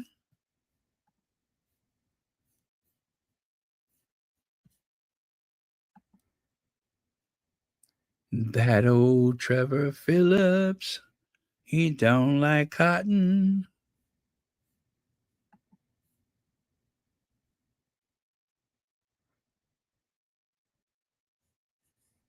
Okay. Oh, let me take that away. Oh, there's a nice close up. Just in case I forgot I had this. There's a nice close up so you can see the resemblance clearer than before. Yeah, I can kind of see some similarities with Kate and Tiggy.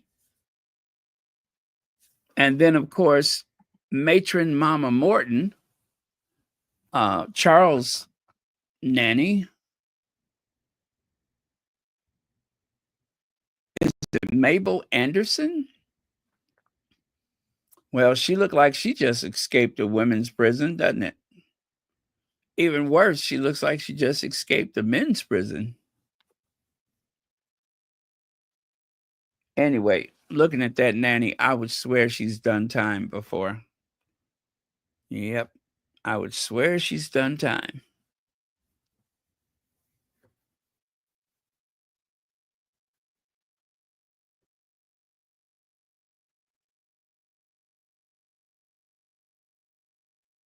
Okay. Oh, I think this is the last one. Nope. Serena Williams. I just saw that yesterday and I forgot to mention it. It looks like she's been out promoting her makeup care or makeup beauty care, whatever. What is it called? Win, WIN or something like that. But it looks like she's been out promoting it. Boy, she looks great there. She looks great. Yeah, she looks great. She lost a lot of weight. Um, lost all of the I guess what do you call it? Baby fat or whatever. Lost all of that. She looks amazing. And then Elmer Fudd. You guys, I don't have a whole lot to say about this, except I thought this would have been impossible a couple years ago. If y'all recall, she said she had some kind of ear infection or something, and she refused to leave Africa and come back home. Now, I think she was born in South Africa.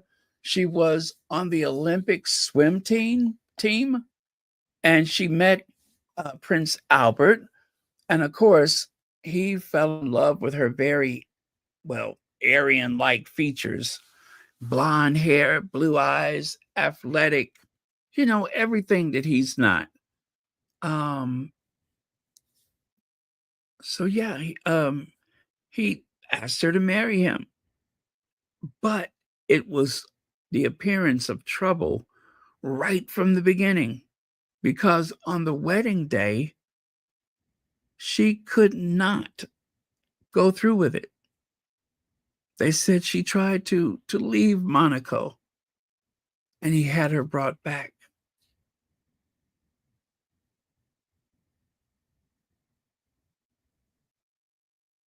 Uh, yeah, I don't know. You look at her eyes and it's just like, what did they do to her? Remember how when she first came back, she wasn't even, she was so inanimate.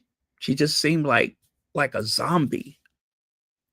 Now she's taking his arm and all, I'm like, something has changed. And I hate to say maybe she's medicated, but maybe she's medicated or something. It doesn't necessarily have to be that he did anything wrong. Maybe she just had a breakdown of some sort. All of the publicity and But then again, she was a star athlete, so she should have been used to publicity. But yeah, something has changed about her. Yeah, something has changed.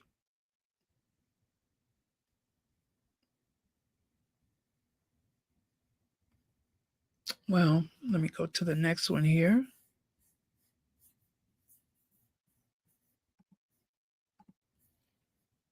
Oh, Princess Charlene of Monaco links arm with husband Prince Albert II as couple exchange fond glances while attending tennis match. I mean, that's just something that would have never happened.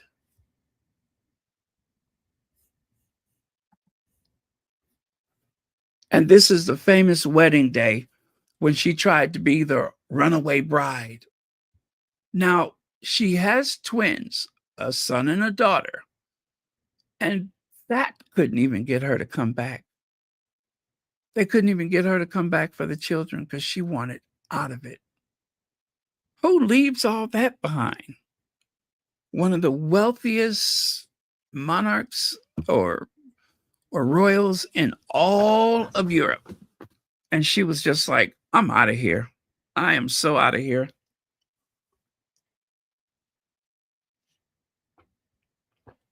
Of course, he had custody of the children. So she was willing to risk losing her children forever because she just could not bear being with him.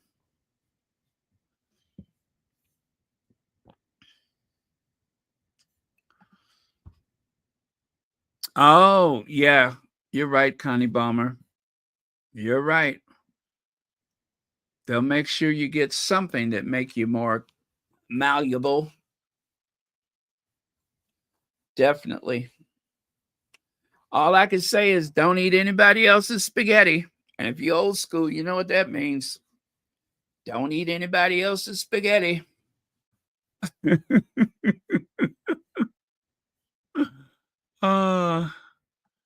Now, here's what's interesting.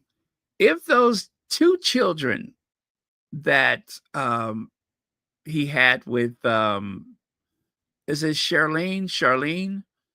If for some reason his son, actually, there's never been a ruling princess of Monaco. Let's just get that straight. Prince Albert only has one ordained in church child who could have served as the Prince of Monaco. And if I recall, according to French law, if there's ever a day when there is not a monegasque, is that what they call themselves? If there's ever a day when one of the members of that royal family is unable to serve, that Monaco will be absorbed back into France. Okay? Monaco will become part of France again. So for about 700 years, the Grimaldi family, sounds very Italian, doesn't it? The anyway, they have managed to seize power and maintain power in Monaco. It's a place nobody ever heard of until Princess Grace. But Princess Grace put Monaco on the map. And of course, sadly, when she died in that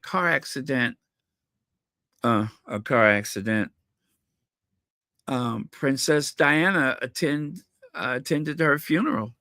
The Queen trusted Diana to go to the funeral by herself.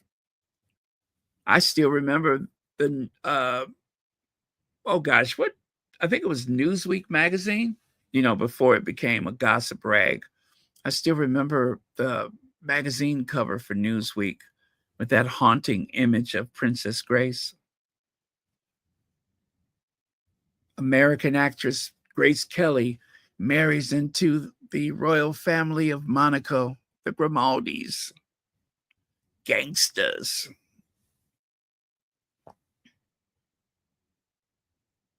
Well, as I was saying, if there's no one to rule over, but he has another son. He has another son. Alex, Alexei, Alexander, the kid right there, you see, that's his mother with her hands on his shoulders. She was a flight attendant.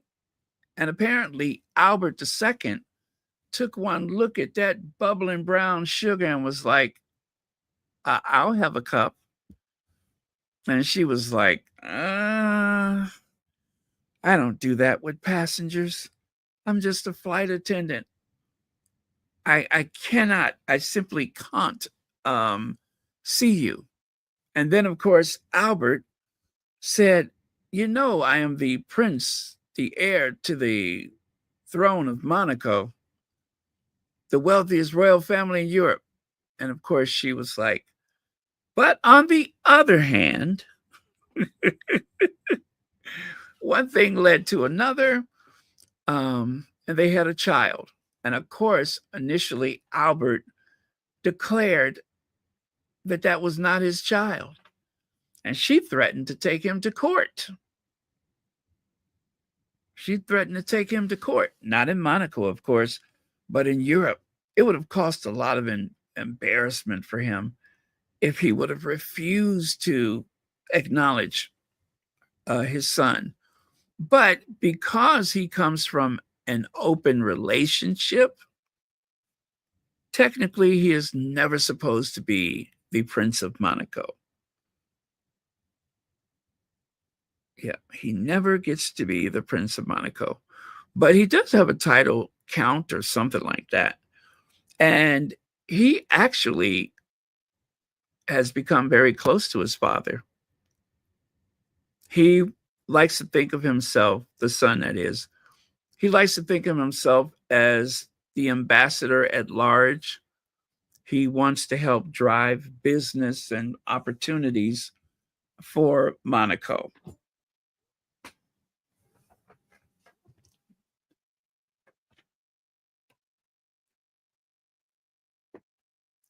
But yeah, and his mother is beautiful. Look at her. She is beautiful. It just goes to show that Grimaldi gene, nothing good ever comes out of that. If you're a blood Grimaldi, then you're probably are going to look like Elmer Fudd. But if your mama used to be an air hostess for an African airline, well, you see what I'm saying? Well, oh, really? Okay. Just like in a movie, huh? Just like in a movie. In Dynasty, Linda Evans decided to leave the show early. She didn't stay for the finish. And so they put her character in some hospital in, guess where? Switzerland. Seriously, her character, of course, fictitious, her character was placed in a Swiss hospital specializing in anything neurological. So she had had a brain surgery, but before the brain surgery, she had become very distant from her husband. She broke plates and yelled and was having these dizzy spells and stuff. So they put Crystal Carrington in a mental hospital in Switzerland. Well, fast forward to modern day, and it appears as though they put Princess, Her Serene Highness, whatever her name, they put her in that same hospital. They put her in that same hospital.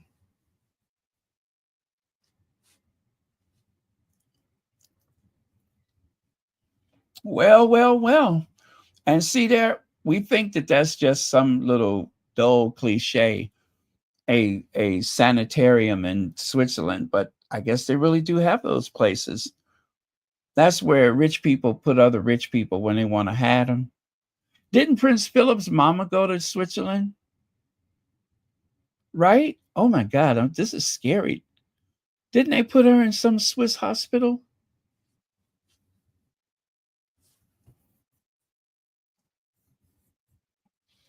Prince Philip's mama.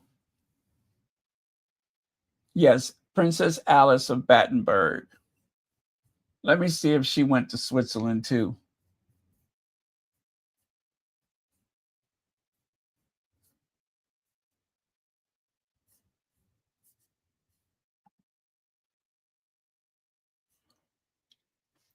Let me see, because they said that Prince Philip's mother was a schizophrenic.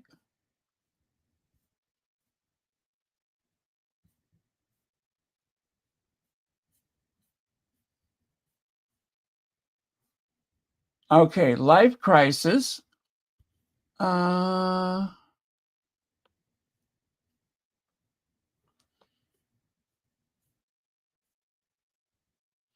Okay, the family settled in a small house loaned to them by Princess George of Greece and Denmark at St. Cloud on the outskirts of Paris. Okay, let me skip. In 1930, her behavior, this is Prince Philip's mother, her behavior increasingly erratic. She asserted that she was in communication with Buddha and Christ. She was diagnosed with paranoid schizophrenia.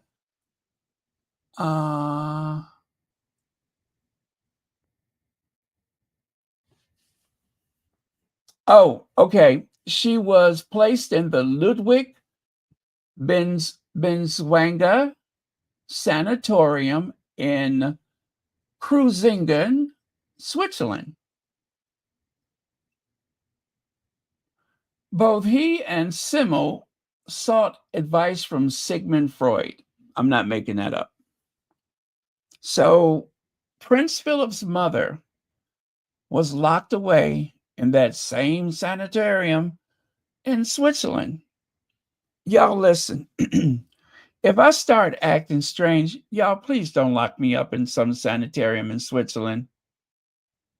Please do not send me to some sanitarium in Switzerland unless I get to eat as many sausages as I want.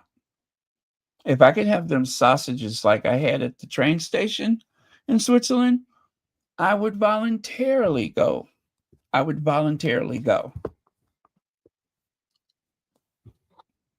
Even today, I could still taste that sausage. It was so good.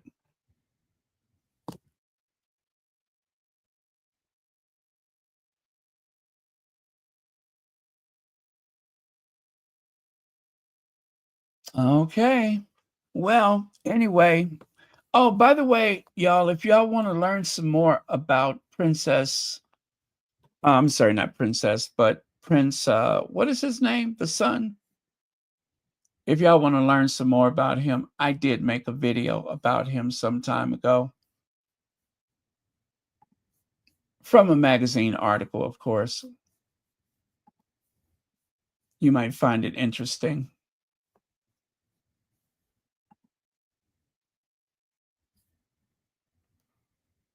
Well, let me see. Am I just about done? Let me check. I think that may have been. Oh, have you noticed that you never see, where is it? Have you noticed that you never see Prince Albert? Have you noticed that you never see Prince Albert and Elmer Fudd in the same room at the same time? I'm telling you, they're the same person. Elmer Fudd is Prince Albert, and Prince Albert is Elmer Fudd. So be very quiet we are hunting rabbits. Be very quiet. We are hunting rabbits.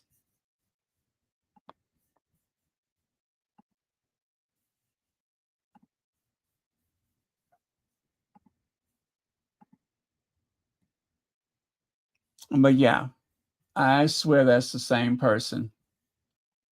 If I didn't know better, if I didn't know better,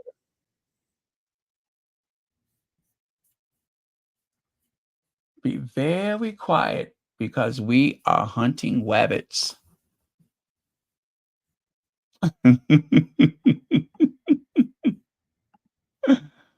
Okay, so this is the last thing for today. Zandy Sussex made this comment about good King Harry. There is nothing more threatening to a toxic family than a truth telling child.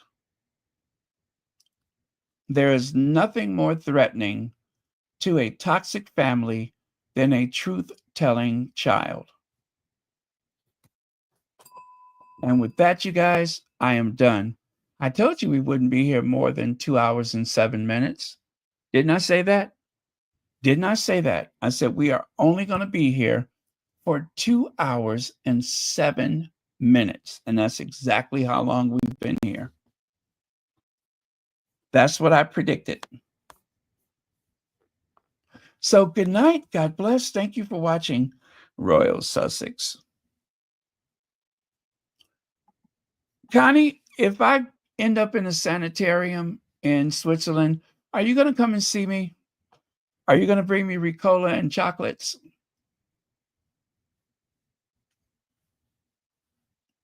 That's the only thing that will make my stay bearable is Ricola, chocolates, and some of those sausages from the train station.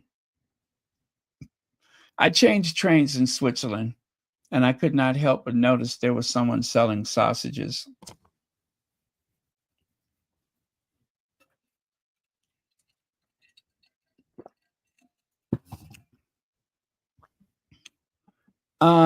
Olive Perry, thank you so much for the super sticker. And as always, thank you for watching Royal Sussex. Oh, thank you, Connie Bomber. I knew you wouldn't let me down. I knew it. If I ever spend some time in Switzerland, I do want to see the sanitarium. I wonder how many they got. Because I'm telling you, in every TV show, they always at some point send one of the characters, especially the soap operas, they always send one of the characters to stay in some sanitarium in Switzerland. And then, like, let's say it's one of those daytime soap operas, that character may not come back for 5 or 6 years. It's where they send the character so that way if they decide to bring you back on the show, they won't have to explain how you fell down an elevator shaft and was still able to come back and do another season.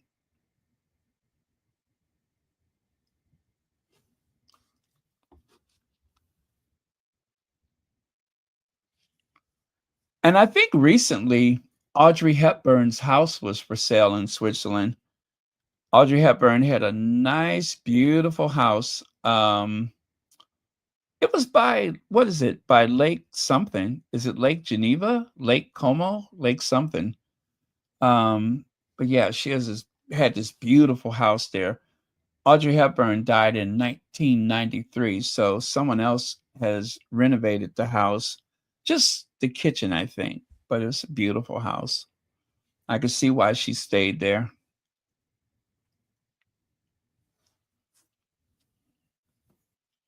Oh, really? Lots of wealthy secrets.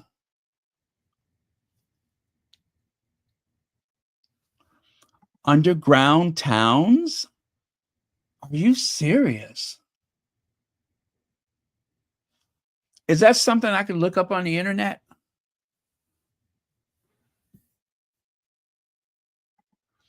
Or is that like some code word or password that you just gave me? Let me see.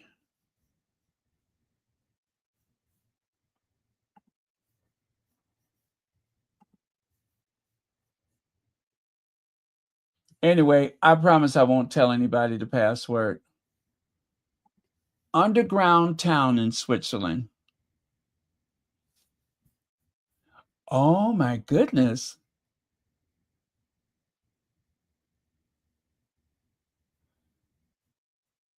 Well, it says Switzerland doesn't have a single underground town in the traditional sense. It does have several underground spaces and facilities.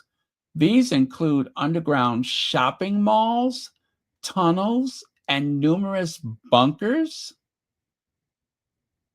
many of which are part of Switzerland's vast civil protection system.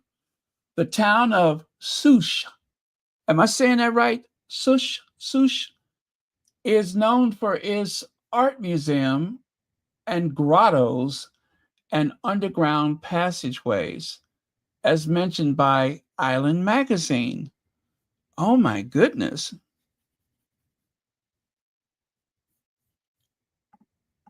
Oh, so they mention it, but they don't show it to you. Well, you know what? I don't see any pictures.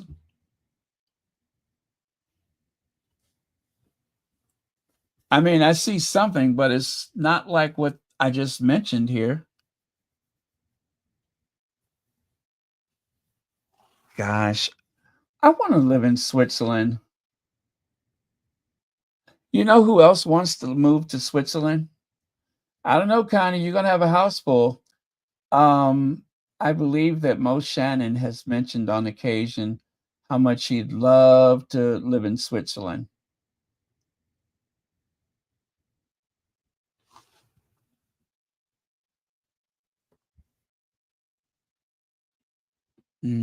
Wow.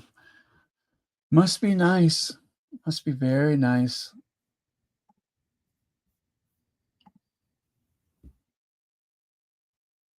Okay, I'm seeing some kind of entrance where you walk straight into a rock opening. Oh, secret military fortress hidden in the Swiss Alps. So that is probably, yeah, you know what?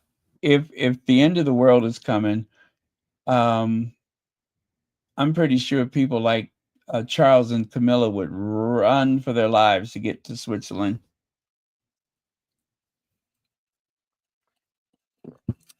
Do they have like an art like art on isn't there like some vault where they keep art from all over Europe and all over the world, precious statues and stuff like that? Don't they have a vault there where they keep all that? Is Davos in Switzerland?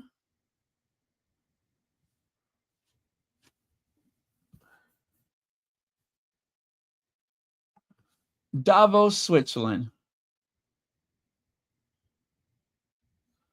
Is that a place? I think I've heard of that before, right?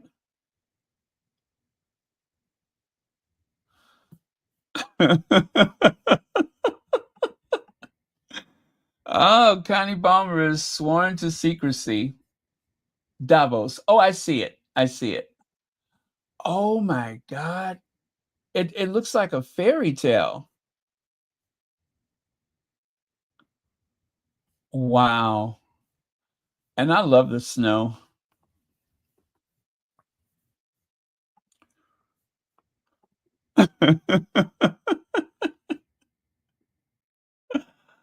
Okay, I better stop looking before I trigger something.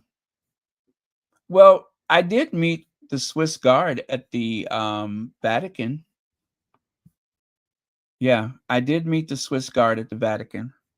They had on their pajamas and everything, those striped outfits that they have been wearing since medieval times. I like those uniforms, the ones that the Swiss Guard wear. I like those. I thought they were pretty cool.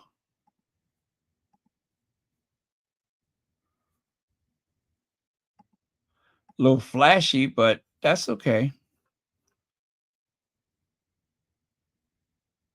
If the Swiss Guard walked around my neighborhood in something flashy, trust me, nobody would notice. They'd be like, bruh, where you get that? Where you get that outfit from? Bruh. Hey, bruh, where you get that outfit from? You know, everybody is bruh.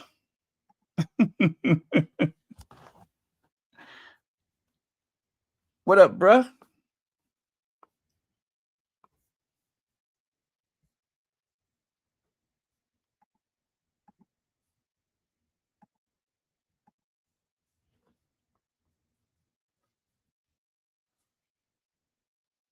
Confuse the enemy.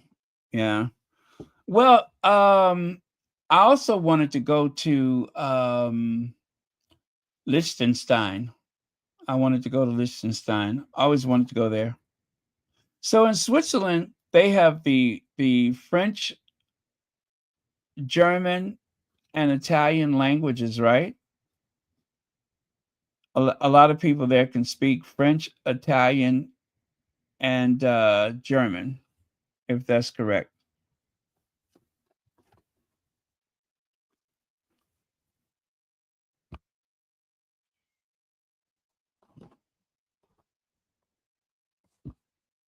Yep. So that way, in Switzerland, you can be classy like a French person.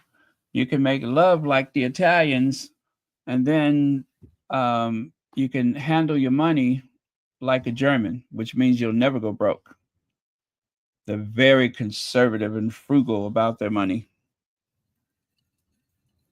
You know, Germany is the richest country in Europe. Out of all the European countries, Germany has the biggest economy.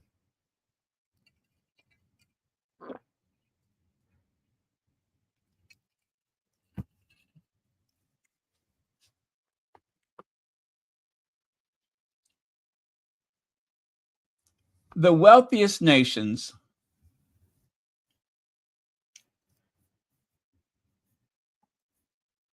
How many people in Switzerland? Is it like 20 million people?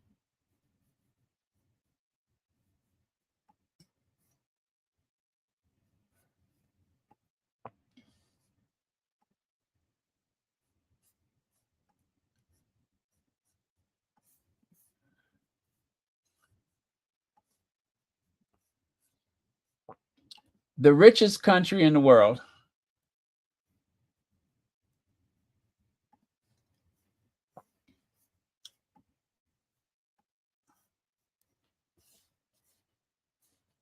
Wow. You know what? It says here the average wealth in Switzerland is 685,200, and this was back in 2022. 685,000, that's the average. Luxembourg, 585,000. The United States, 551,000. Well, trust me, I ain't one of them. Hong Kong, 551. Iceland, 498. In Iceland? They got money like that in Iceland? That's the average wealth in all those countries. The average wealth.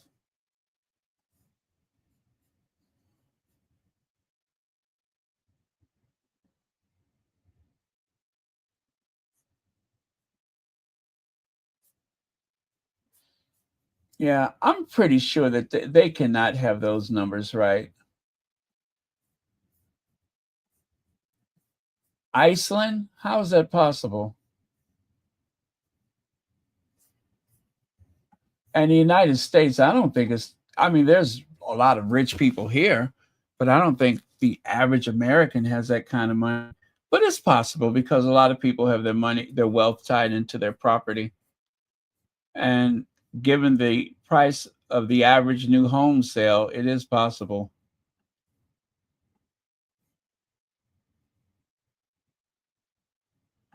The wealthiest nations per capita. Wait, the wealthiest nations per capita. Okay, that's how I need to look at it.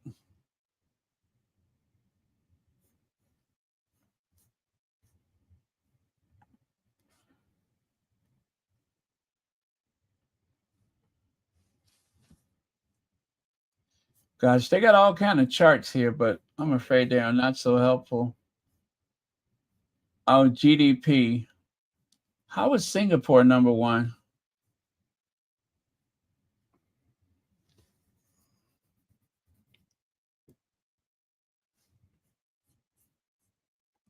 Oh, French, Italian, German, and English. Oh, well, I didn't even think to say English because you can't really go any place in Western Europe and not find people that speak English. But I know in places like the Netherlands, it's mandatory. A matter of fact, in Scandinavia, I think in all of Scandinavia, it is mandatory to learn English. In France, it is not. The French are very guarded about their language. Every time I would say something in France, they kept calling me a imbecile, imbecile. I'm like, thank you. Wasn't that nice? Imbecile.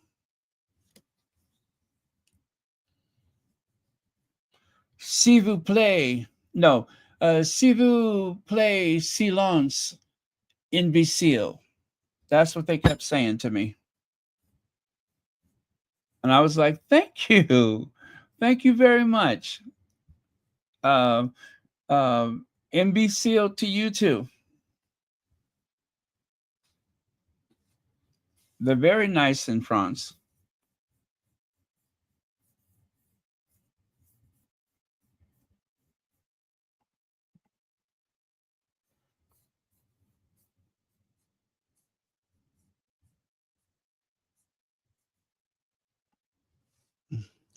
Well, I tell you, whenever I travel, I always go to the American Embassy, McDonald's. McDonald's is the unofficial American embassy all over the world. If you can't get to the real consulate or embassy, just go to McDonald's. Either way, you're going to find a bunch of clowns.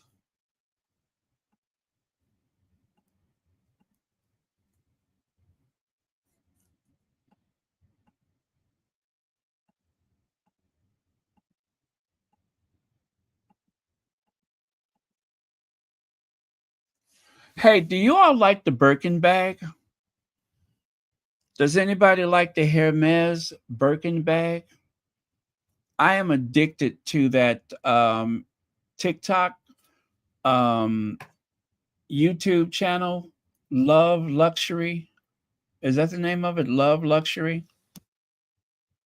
I love that channel. All they talk about is Birkin bags and Kelly bags and all that. It's just I don't know, for some reason I get such a buzz watching people go in there and buy their dream luxury item. I love that. Have anybody else seen it?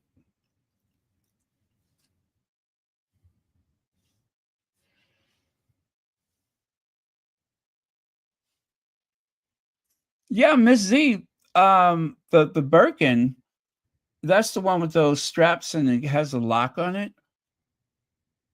It's nice, but I tell you, I like to see how many different ways they can style it, with crocodile or they have a one called Picnic. There's a Hermes bag that's called Picnic that is part leather, part canvas, I think, and part wicker. Yeah, they actually use wicker, what is that, straw or grass or whatever, to make the purse. And it's a work of art. It is a work of art.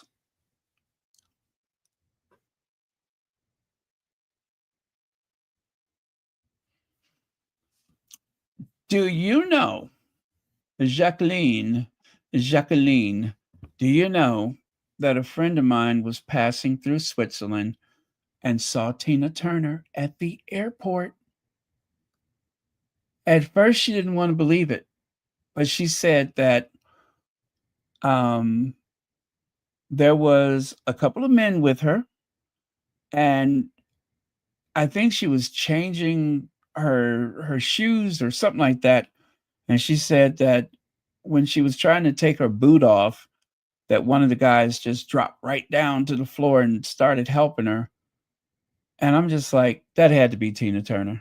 That had to be Tina Turner. But he said it seemed like the people that were with her was making like this big fuss over the lady.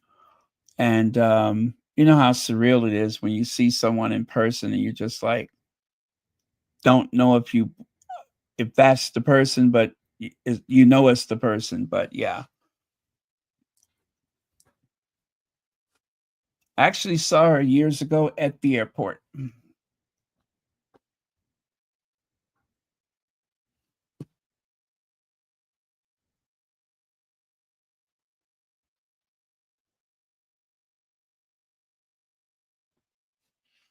Oh, mixed spaghetti? Really? Let me see. McDonald's French Big Breakfast. Let me see if I can find that. Now, I had the big breakfast in France. I'm sorry, France. And I'm looking to see if I can spot it here. I don't see it. But if I recall, my breakfast had an Egg McMuffin, right? It had orange juice, coffee, and yogurt. Oui, yogurt. And then I had 3 mini croissants. I had a plain butter croissant. I had a croissant with chocolate in it. And then I had one that I don't remember what else it was, but they were 3 little tiny croissants. When I tell you that that was the best McDonald's breakfast I ever had in life, that was the best. So good.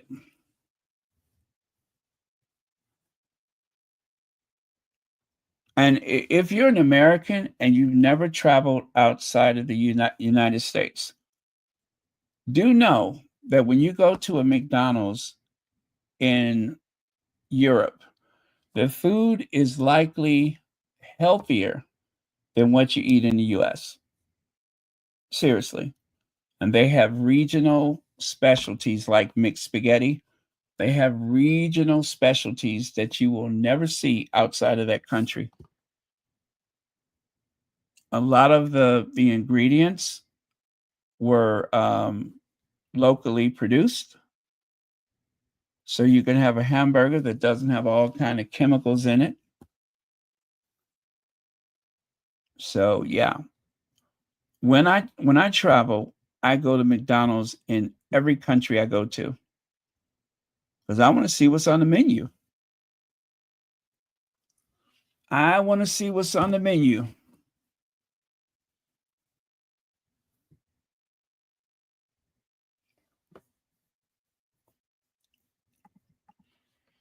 Yes, but carrying a 20K bag would make me paranoid. Well, you take the 20K bag and you put it inside of a grocery store bag, and then you can carry whatever you want to.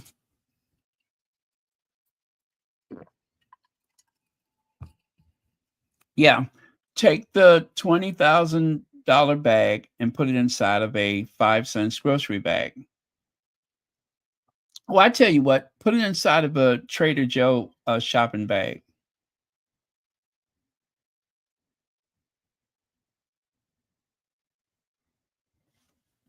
Oh, the Hermes scarf. I think Queen Elizabeth used to wear those.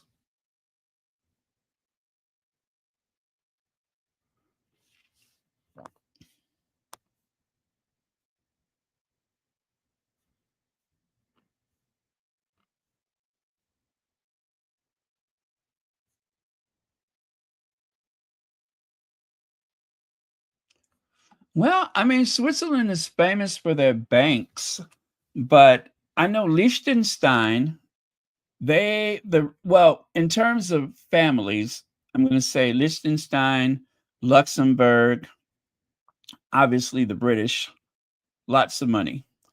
And then in terms of the citizens, Liechtenstein, Switzerland, Luxembourg, Monaco, and that's per capita. Like, so per every 100,000 people, you know that they are uber rich, uber rich.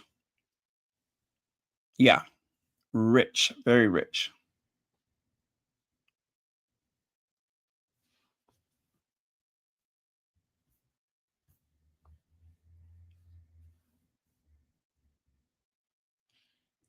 Howard Jane, thank you so much for being here. We are done for today. We're just talking about some of everything. Liechtenstein uses Swiss francs. Okay. Swiss francs. Yeah, Switzerland is always neutral. So they're not European Union, they're not NATO, they're not any of that stuff, right? They've always been known, loved, and adored for their neutrality. Through feast or famine, war and peace, Switzerland forever remains neutral.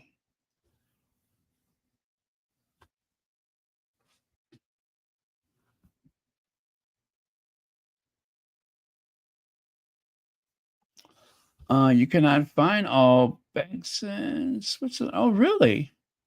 So, well, I know they used to have like the privacy, um, where you could put that money in the Swiss account and all you have is the account number.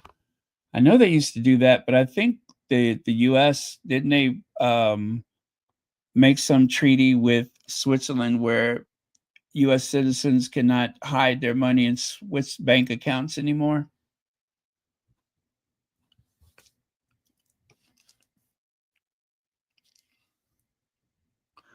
Of course, for me to hide my fortune, I could either put it in the bank or I could just get an envelope.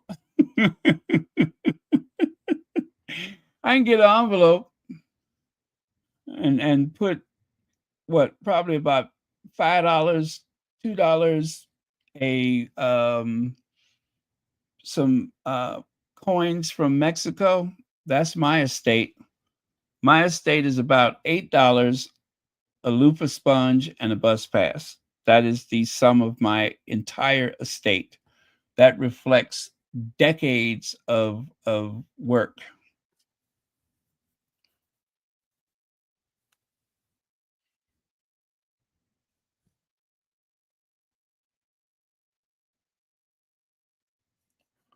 Oh, okay. Well, I like that you all are sworn to secrecy. So yes, say no more. Say no more. I'll just let my imagination run away with me.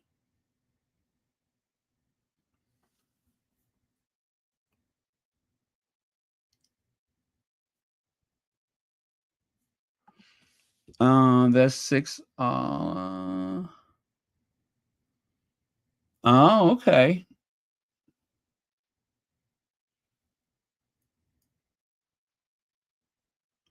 It's a town outside of Zurich. Mm. I always wanted to go to Zurich. Any place that has an interesting name, the first thing I say is, I always wanted to go there. It makes me so sad though when I talk about Switzerland because my aunt, she told me about a year before, or maybe about a couple years before she died. She said, "I don't know why I always say I want to go to Switzerland." She never understood why she wanted to go to Switzerland, but she knew she wanted to go to Switzerland. And of course, I told her, I was like, "Well, why don't you just go?" And she come up with all kind of excuses why she couldn't travel. But she always wanted to go to Switzerland. That's how I ended up in Budapest. I was traveling and I was just like, I want to go to Budapest. I've never been to Budapest. And I had a rail pass where I could just, use it as I go along. So I went to Budapest and it was interesting. I mean, I loved it. It was beautiful. Budapest looks so much like Vienna, and Vienna looks so much like Budapest. Now, I do know that Budapest was part of the Austrian Hungarian Empire, right? So there's some very good reasons why Budapest and um, Vienna, that they look so similar. And I hope there's nobody here from Budapest because I don't want to offend anybody, but Budapest looks like Vienna went outside and played in the mud, or Vienna looks like Budapest just took a nice, good hot bath. That was the big difference. There was like a film of pollution or dirt or something on everything in Budapest. Whereas Vienna, Switzerland, what am I sorry? Vienna, Austria is one of the cleanest, if not the cleanest city I ever seen in my life. It was so clean. I got anxious. I became very anxious because of how clean it was. I felt like I was going to make a mess. I'd never seen any place so clean.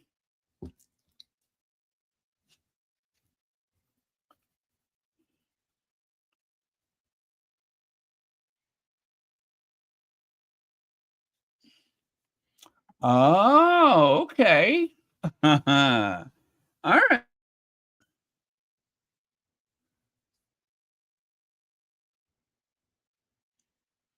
Okay, I understand now.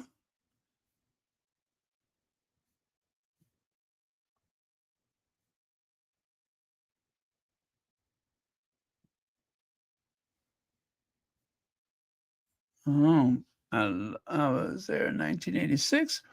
I love it. I wanted to take my son there because I talk about it so much. Oh, that's so nice. That is so nice. I hope that happens for you.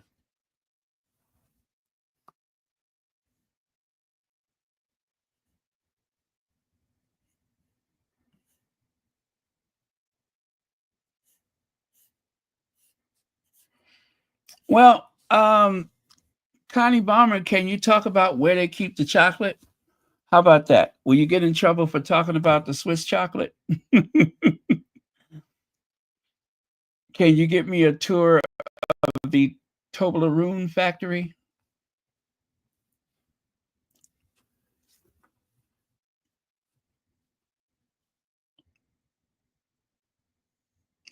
Well, of course, Japan is very clean. Tokyo is so clean. I mean, there's a lot of clean big cities. Don't get me wrong. There's a lot of cities that are, extraordinarily clean. And Vienna, I mean, I guess it seems so much cleaner because I had just come from Budapest. And I looked at the architecture and such, and it seemed very similar to me. Like there's a famous synagogue in Budapest, and there's one that seems almost identical in Vienna, except for the one in Vienna or Wien. Everything and everything around it is just immaculately clean.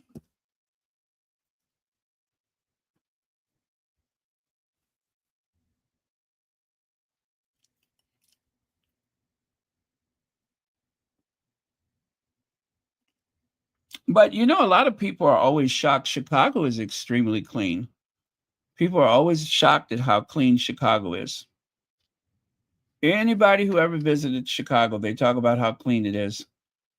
One thing that you don't see a lot of in Chicago is graffiti. You don't see, it's not a very big graffiti culture here.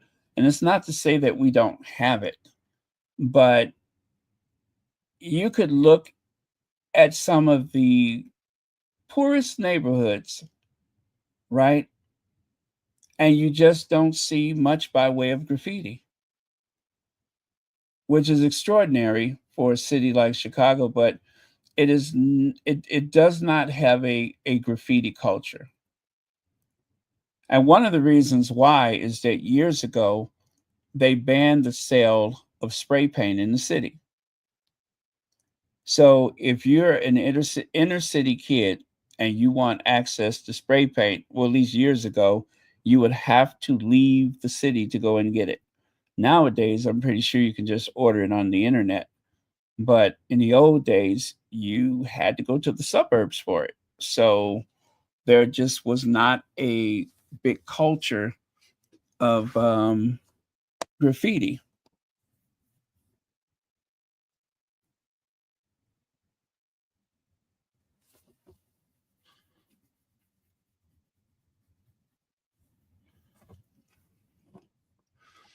Yeah. Um, I'm pretty much, I'll eat chocolate wherever it comes from. I'll eat chocolate wherever it comes from.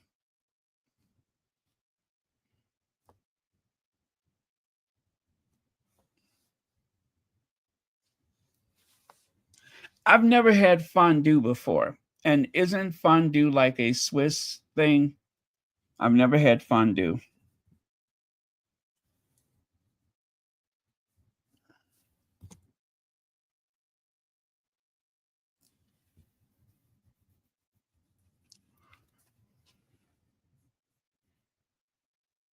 Hold on one second. I want to see if I can find something.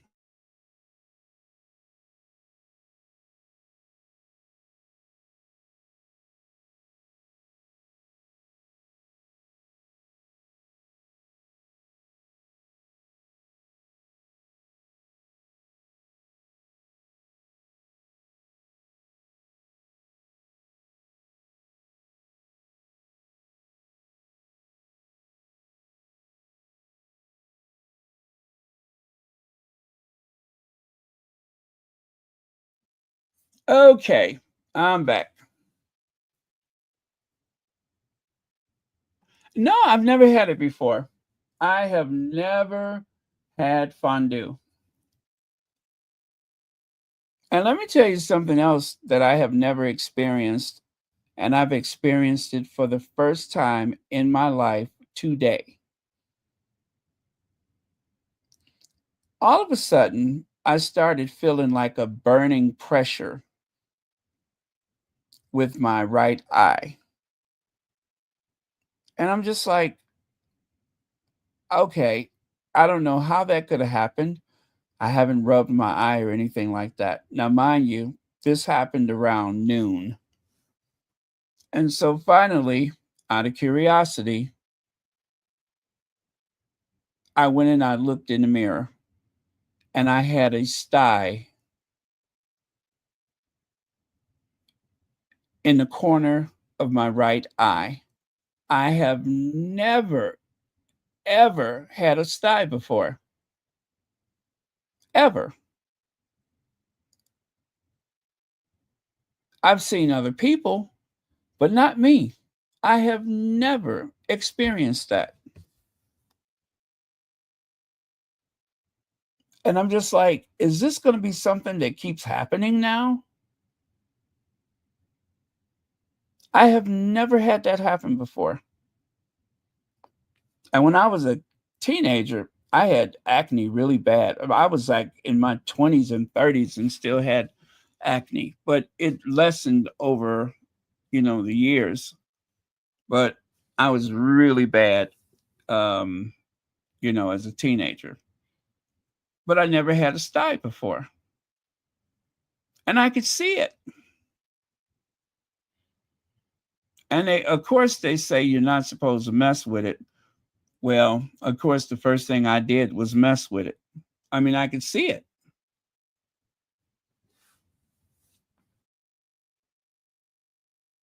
And I'm just like, how have I lived all these years and have never experienced that? And then just out of the blue, over a few hours, I kept feeling pressure building up. And I knew I hadn't rubbed my eye at all.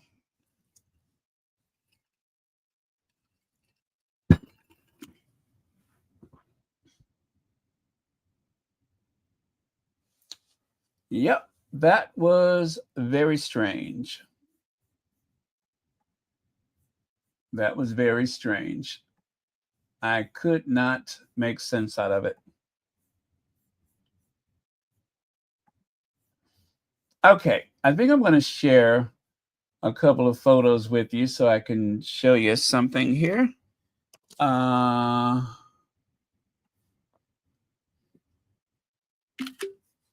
I just made a comparison about Vienna and Budapest.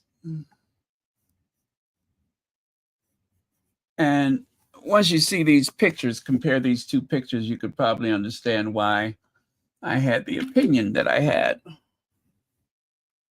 Okay. Now let me see if I can bring them up.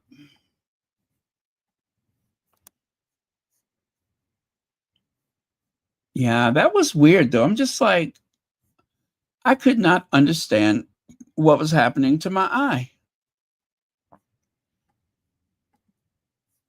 I felt this pressure. And anyway, like I said, they tell you you're not supposed to mess with it, but I messed with it. I couldn't take it. I mean, I could see it right there. So I just kind of took a napkin and tried to drain it.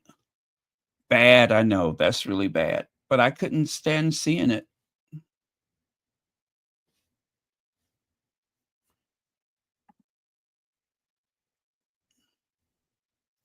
Okay, so this is the synagogue in Wien, and this is the one in Budapest. Oh, you know what? Now you see, take a look in the middle on the right side there. See how it has those two towers? And this is the one in uh is that Budapest? Yeah, that's the one in Budapest. Now you can see why I kind of looked at them and I'm just like, that looks just like the one. Who knows? It may be the same architect. Maybe that architect got a commission to do both of them, but they look nearly identical, you know, at a glance. Just glancing at it, look kind of identical. But both were very beautiful buildings, but I was just like, wow, that looks like the other place.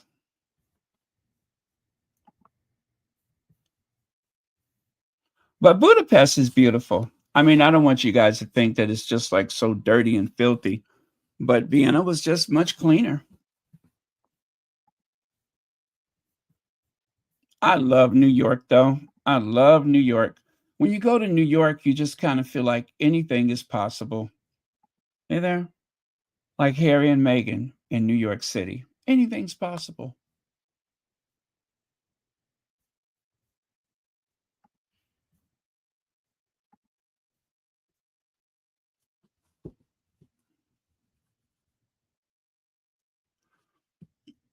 Yeah, that's what my niece told me. She said put a warm compress on it. Well, it's a little late now.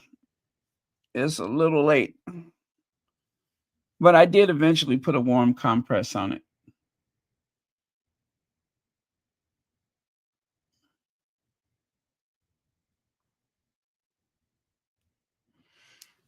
Yeah, you know I'm afraid to go to bed now because I'm afraid I'm going to wake up and my eyes going to be all swollen.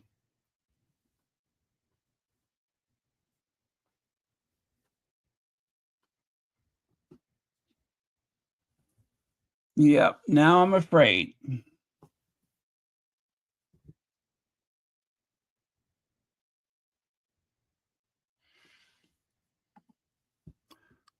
Um, Let me see if there's a fondue restaurant near me.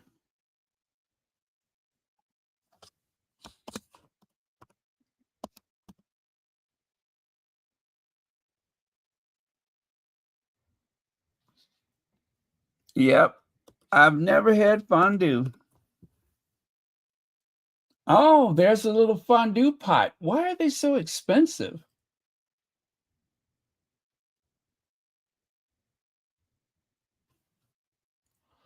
Oh my God. So you just take the skewer and you just, oh, now see, I could get into that. I could get into that.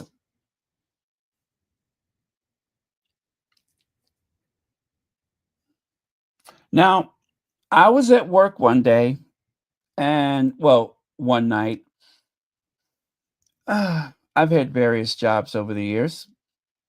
And this couple, I'm like, what is that smell? And they said, oh, we're sorry. We just had fondue for dinner or something like that, the dinner date or whatever it was. I said, oh my God. And they said, well, sorry, is it that bad? I said, bad? I want to lick your fingers.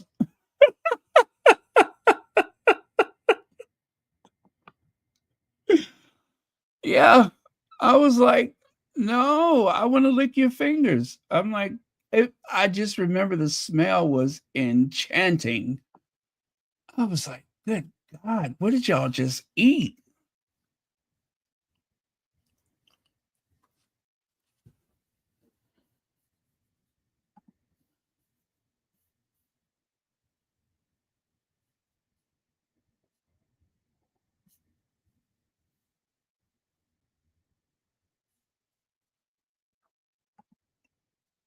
Let me see.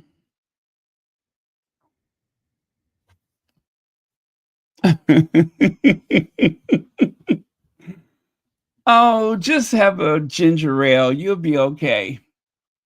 All you got to do is have a nice, good ginger ale. Get that ginger ale from Trader Joe's where you can see all the little bits of ginger floating around inside the bottle. That's all you need.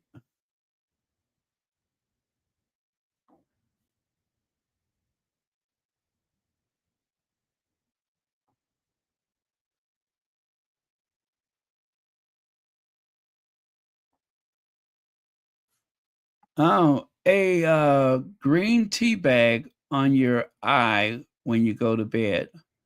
Huh, okay. Now what's going to keep it in place? Or do I just keep it on there for a minute?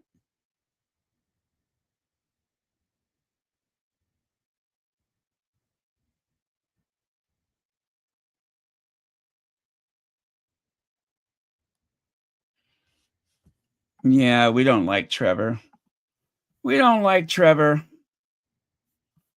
Trevor is a real a-hole.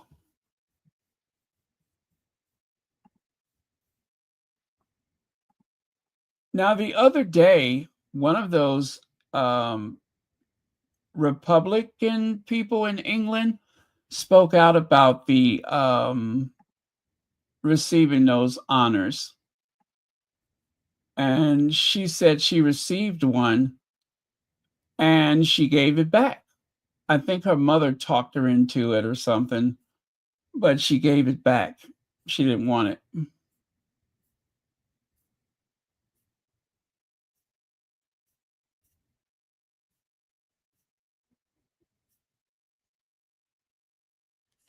Yeah, I feel kind of bad that I messed with my eye like that, but I could not stand that pressure.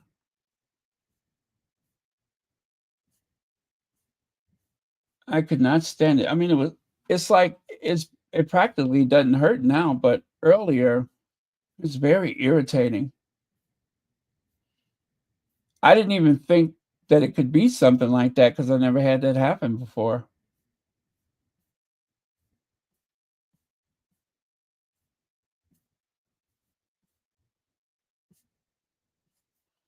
But I read that if you drain it, that you can get that like pus in your eye, and that can make it much worse. So hopefully it's not infected. Not all of it is infected. Sometimes it is, sometimes it is not.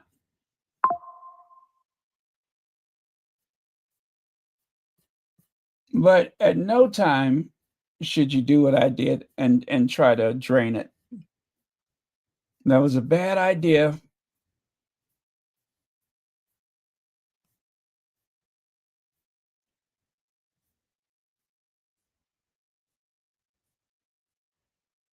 Not the smart thing to do.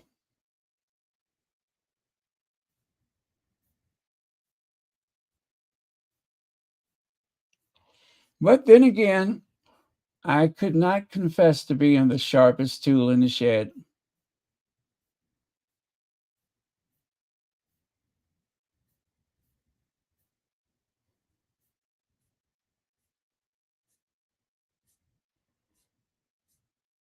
I kind of want to go and look at it again, but not touch it. Okay, that was April 8th. Let me see if I can find it.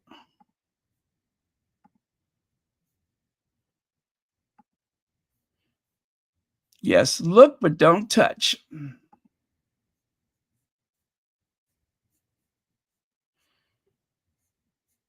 Do me a favor.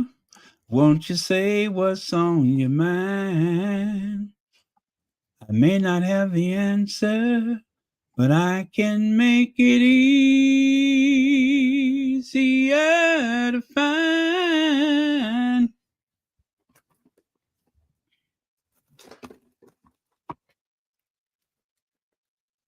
My heart reads like a novel, and you'll find that I'm hooked. So just turn the page and take a closer look. You're number one in my book.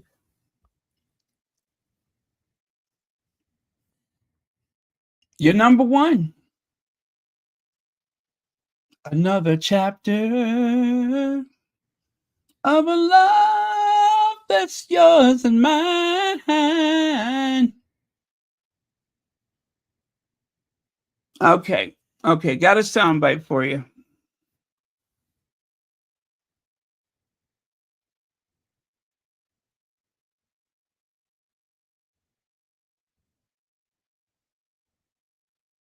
Cause for too many times you gave more than you took.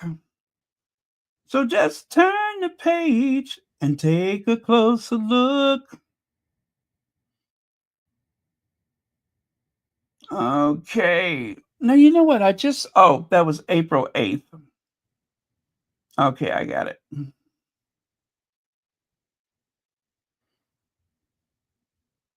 How would you characterize how different parts of the media approach the royal family? Well, we've got 90% of the press, which is right wing.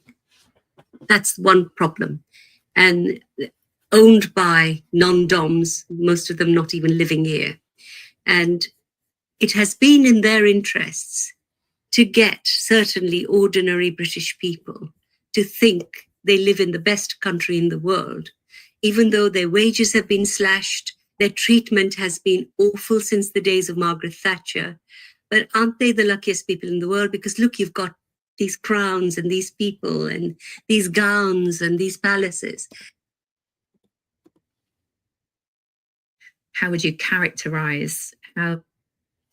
Okay, that was not what I was looking for. Let me try that again.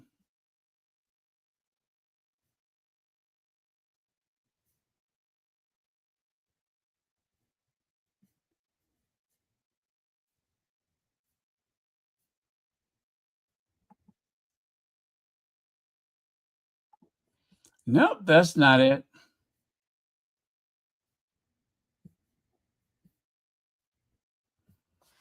Well, it was the same lady, but she was talking about She was talking about the honor system.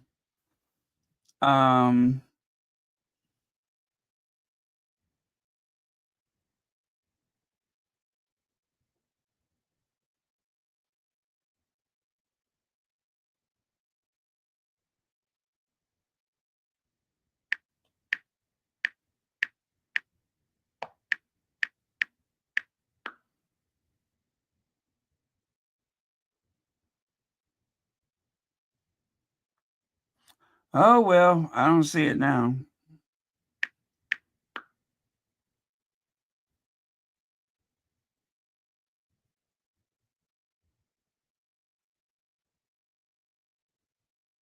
You talked quite a lot in the past about the fact that you were given a MBE, you accepted it, and then a few years later you returned it. I mean, what was the, I guess, why did you accept it if you had these thoughts? Were you already a Republican, and what was the feeling behind sending it back?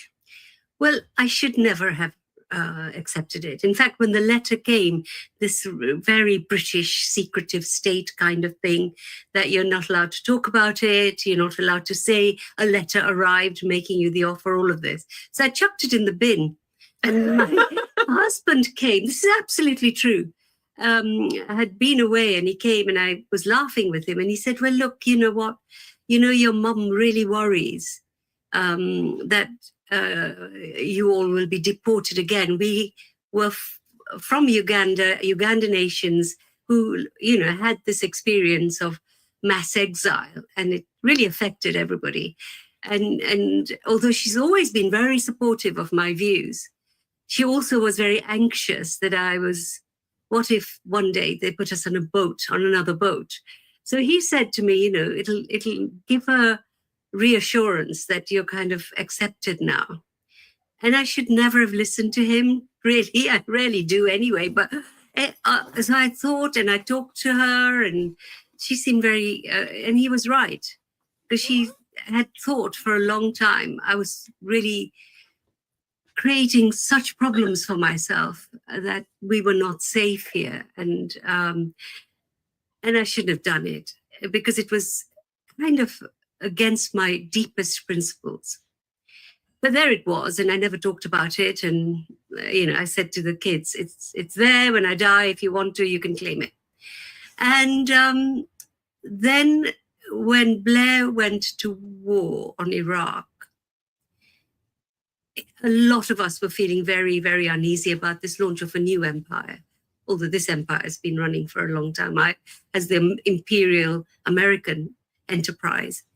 And then while I was thinking about all of this, I was on Channel 4 News when they were discussing the honor system, and Benjamin Zephaniah, who was a very dear friend of mine, was on the program. He had, of course, refused to accept an honor and had talked about this secretive system.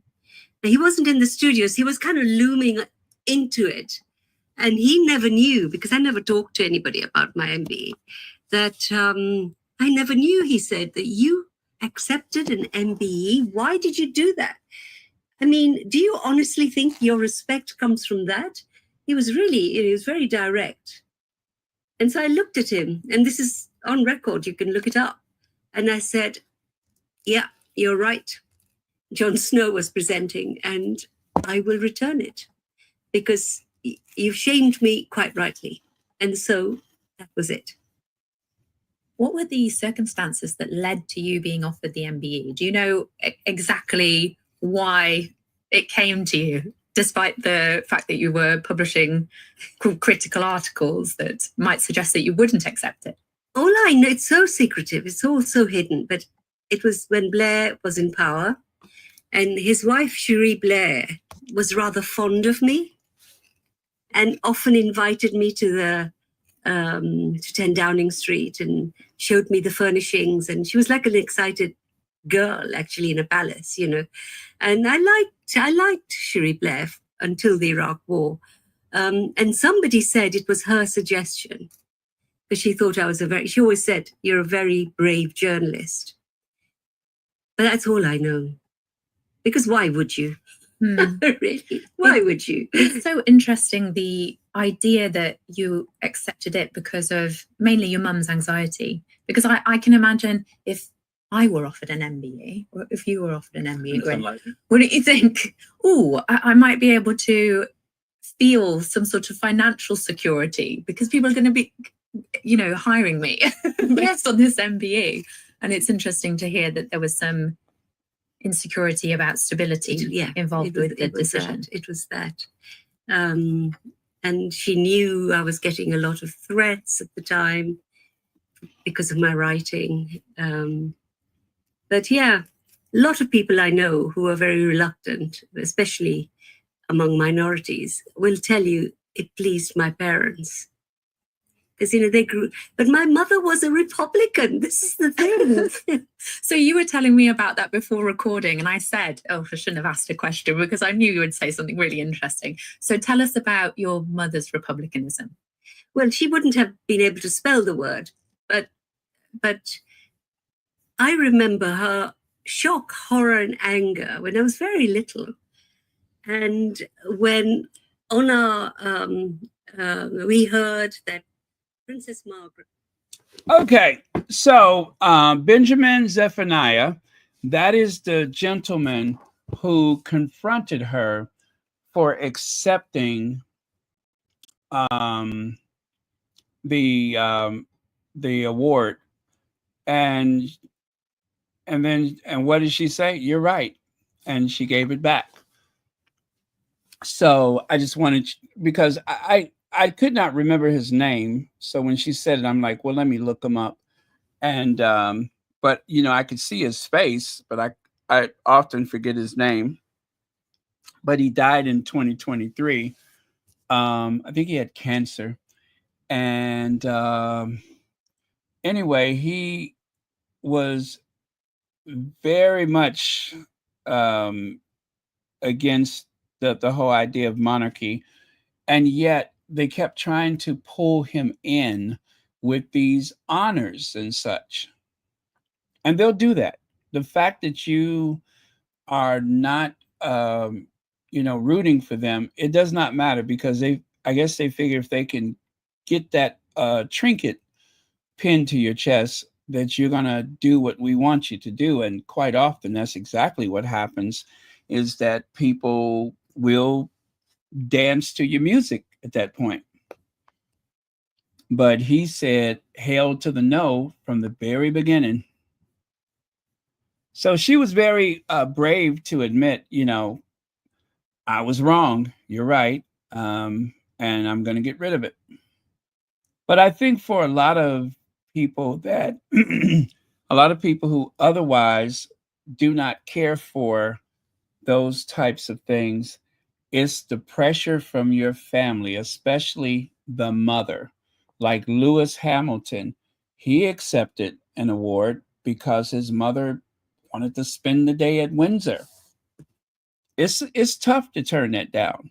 It's not as easy as it seems.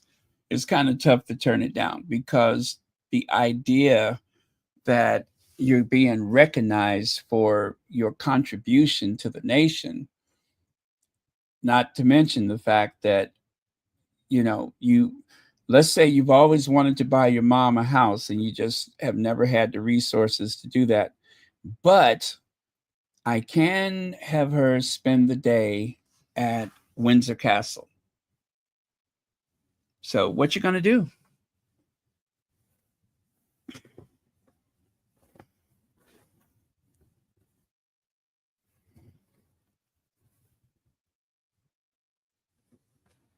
What you gonna do, boo? What are you gonna do? Are you gonna make your mom happy? Or are you gonna take a stand? That's not easy for everybody.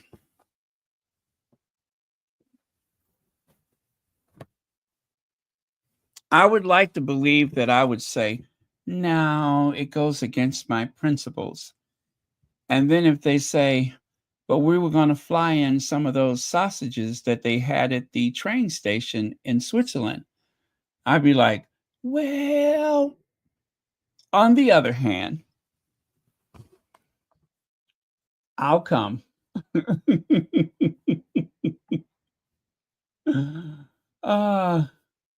I could be easily had for a decent sausage.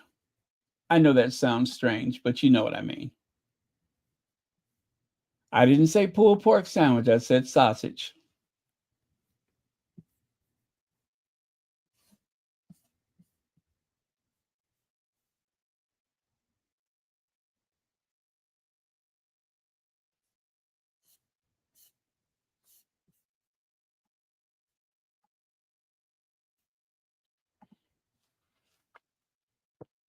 Dorothy Ross is here?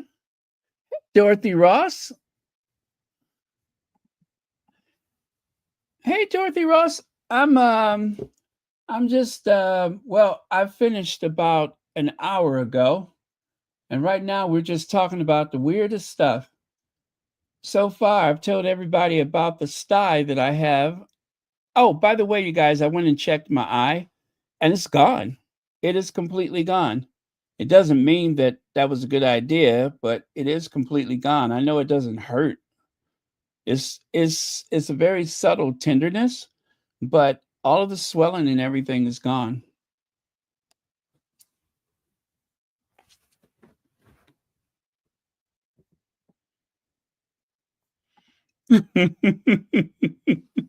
Yes, on the other hand, will get you every time. It will. You are so wise.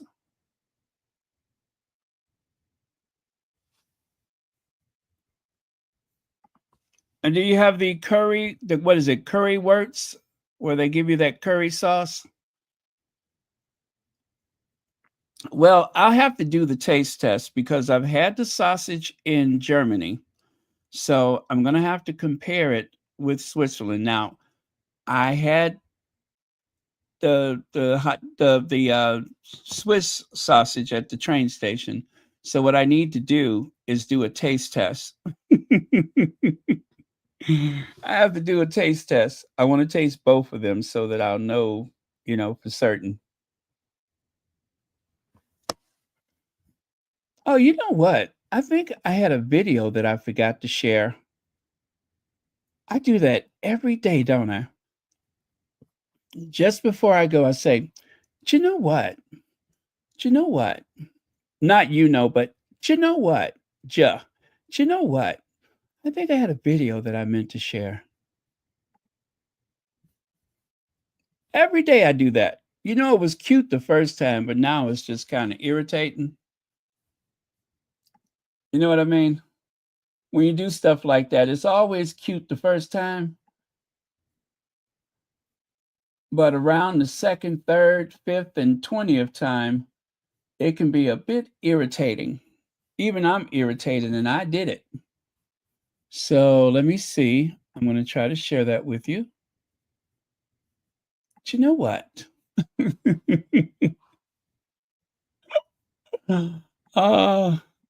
you know what? I think I had a video to share.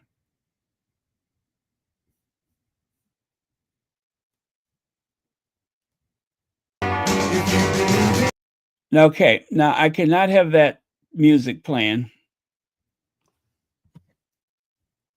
because I don't want to get in trouble.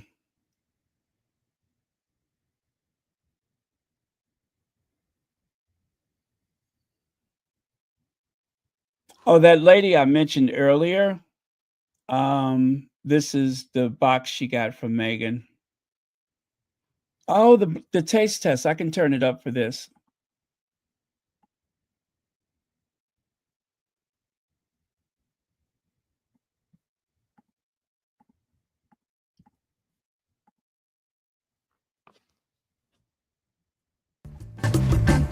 Don't like the texture.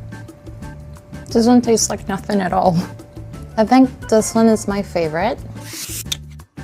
Quite nice, bright kind of jam flavour. Feels like slightly thicker. This is more of a serious jam, I think. But I have absolutely no idea. So this is a lot tartar, a lot more, a bit more fruity. It's got a bit more of a zing to it. I think this is my favourite. This one I feel like I'm nosing around in Montecito. Yeah, in a raspberry bush. I quite like that one. I think that one's my favourite. That jam is very nice. I really like jam number 3. It's got more of a wild berries kind of taste. It doesn't have one flavour, it's kind of complex. I think Meghan's is this one. I think number 3 is Meghan. How about that? How about that? Makes you kind of proud. Eyes on you. This is what I said, I see it. Uh-oh, music. I can't have the music.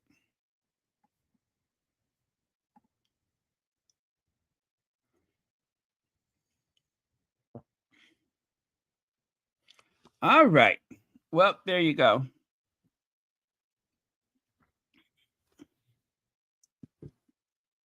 Yeah, I hate that copyright thing, but they're very serious about that. And I think the reason why they got so serious about the copyright is because if they allow it here, then that would compete with the music streaming services. That would be like competition. So they don't want that.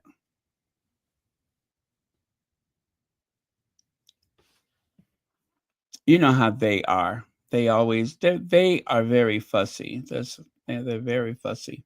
But yeah, you guys, my eye has totally gone down. The swelling is just about gone.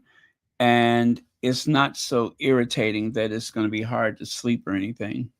I just hope that I don't get any kind of infection from it, because when you drain it, there's always that possibility. I know that sometimes they put people on antibiotics and such, but this is the absolute first time that has ever happened to me.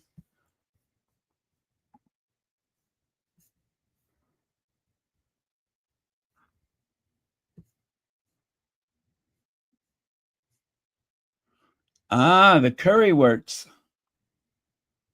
There's no comparison. Okay. Oh, thank you, Dorothy Ross.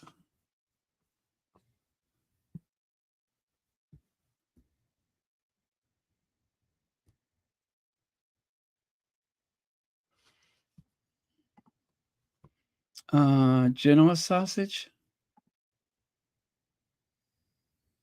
Genoa. I don't know what that is. Let me see what that is. Genoa sausage. Oh, okay. It's like a pepperoni.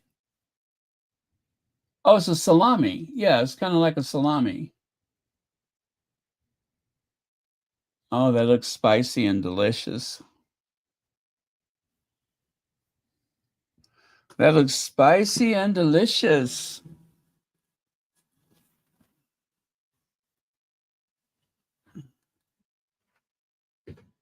Connie, I just love this box that you sent me, right? I peeled the labels off of it, and I don't know where I'm going to put it, but I just love it. I love the way it's decorated. It is the most interesting box I've ever seen. So thank you very much for that.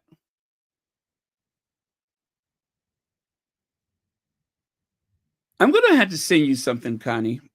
Let me know how I can ship it. I've saved, all of the information that was on it. So if I can use that, just let me know, and I can do that. But I want to send you something, because you always send me some nice stuff, and I want to send you something.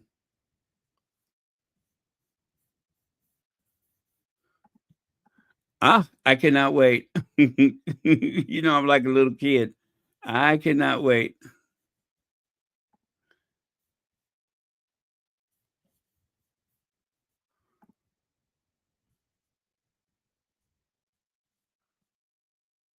You guys, I was thinking about doing TikTok, because I want to really push the topics about Harry and Meghan, and I want to reach a broader audience.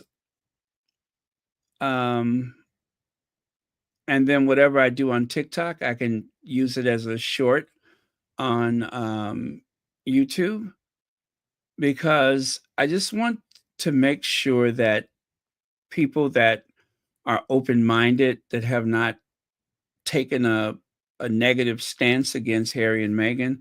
I want to be able to help push back against all of the negativity from the palace and all those other people. I want to be well placed to do that. So I don't know when I'm going to start doing it, but I will. I've been wanting to for a while, but it's just like it's enough to do with Royal Sussex, but I'm going to have to make room for it because I think it's very important.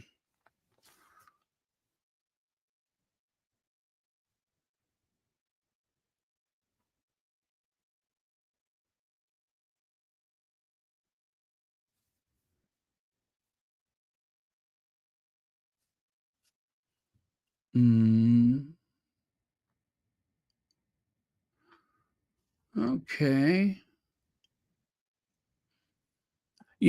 I love that ham that they have in is it Portugal or Spain? It's Spain, right? Where they have that delicious ham where they slice it really thin, that like pork shank or pork whatever, and they slice it really, oh my God, it just melts in your mouth like butter.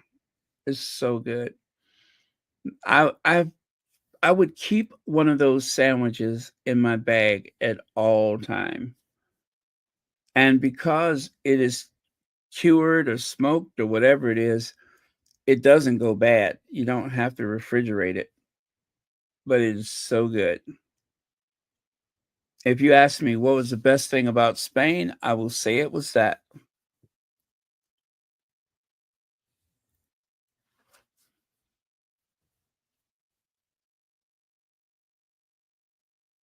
If there's anyone who has never been to Europe, Spain is probably the least expensive place to start, I think.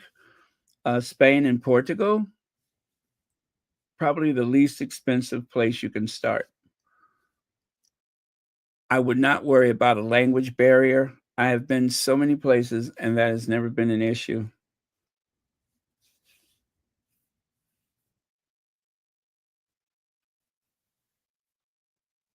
And that's even before the smartphone. I just did not have an issue.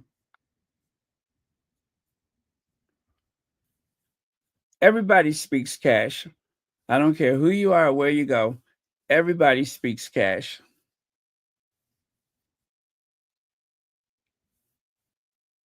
And if you don't understand, it probably wasn't that important anyway.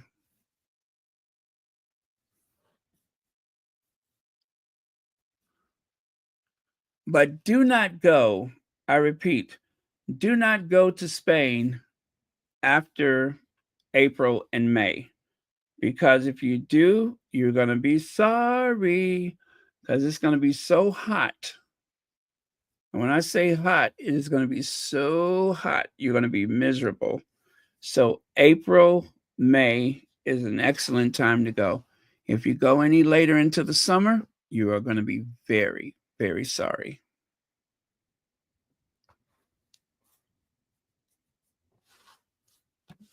Like July, August, don't even think about it. Don't even think about it.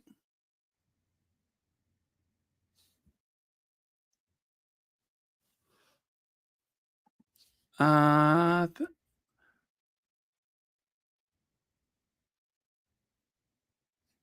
okay.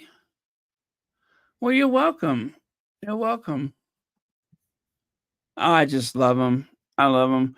I mean, I could just take them out of the cabinet and just look at them. The what do you call it? The tone of the paint, or not paint, but enamel, is so beautiful. It's like, how could it, and it's just beautiful.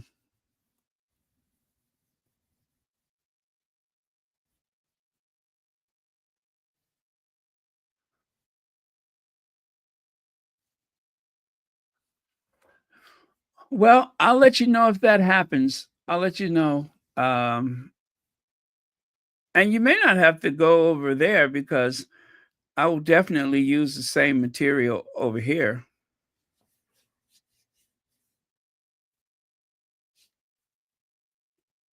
But I just want to, I see so many negative people on TikTok, and I just want to make sure I counter that narrative.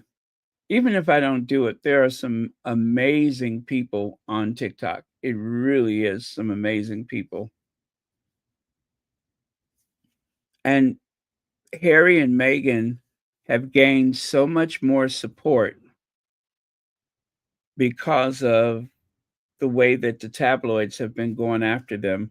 They have gotten so much more support. The tabloids and the derangers. And Le Creuset was a real game changer. Do not tell a Black woman where to spend her money. That is the lesson that I believe was learned by the derangers. Do not tell Black women where to spend their money. Do not tell Black women what they can and cannot afford. That was an epic backfire if there ever was one. But in principle, it is the correct response. It really is. It is the correct response. There's nothing petty or childish about it at all. Eartha Kitt once said, the easiest way to get me to do something is to tell me not to do it.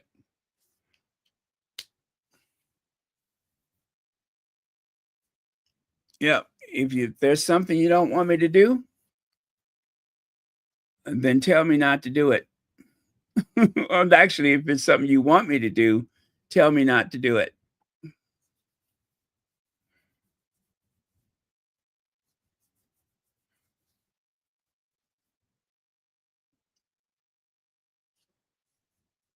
Yep, just tell me not to do it.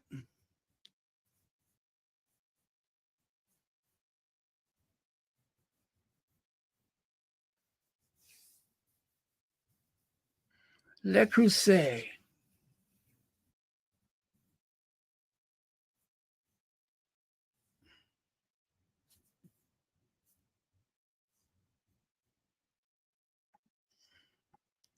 Oh, okay. Okay. That's how that works. All right. Now, I want to share a link because, all right, let me see here. Was there some other link I was supposed to share and I can't remember it now? Oh, I know which one it was. I know what it was.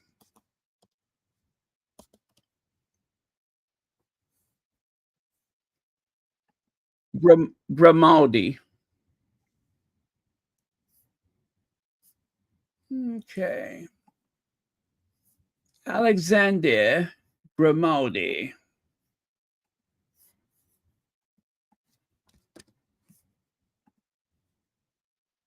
All right. There it is. That's the kid Prince Albert's son from Monaco. That's what that link is. Prince Albert. I love the way the French say Albert. Albert. Albert.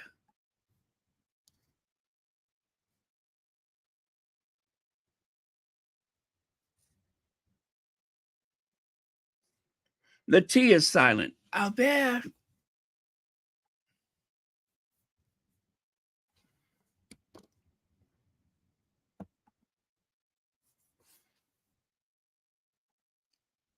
Alexander Grimaldi of Monaco. That's the name of the video.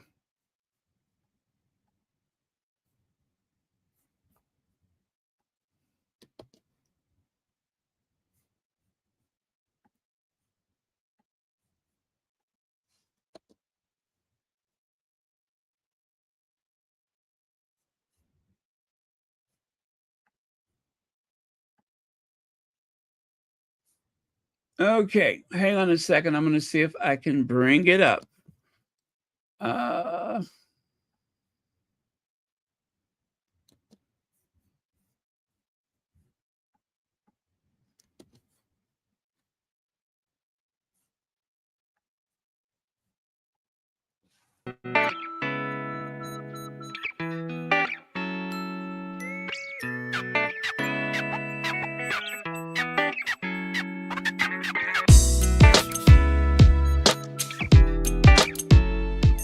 A butler approaches a quiet table at the Four Seasons Hotel in downtown New York, where a prospective resident of the city is talking about his father.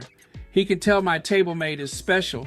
The pristine cream outfit, the beautifully twisted braids, the gentle poise that denotes power and can't help but cut in.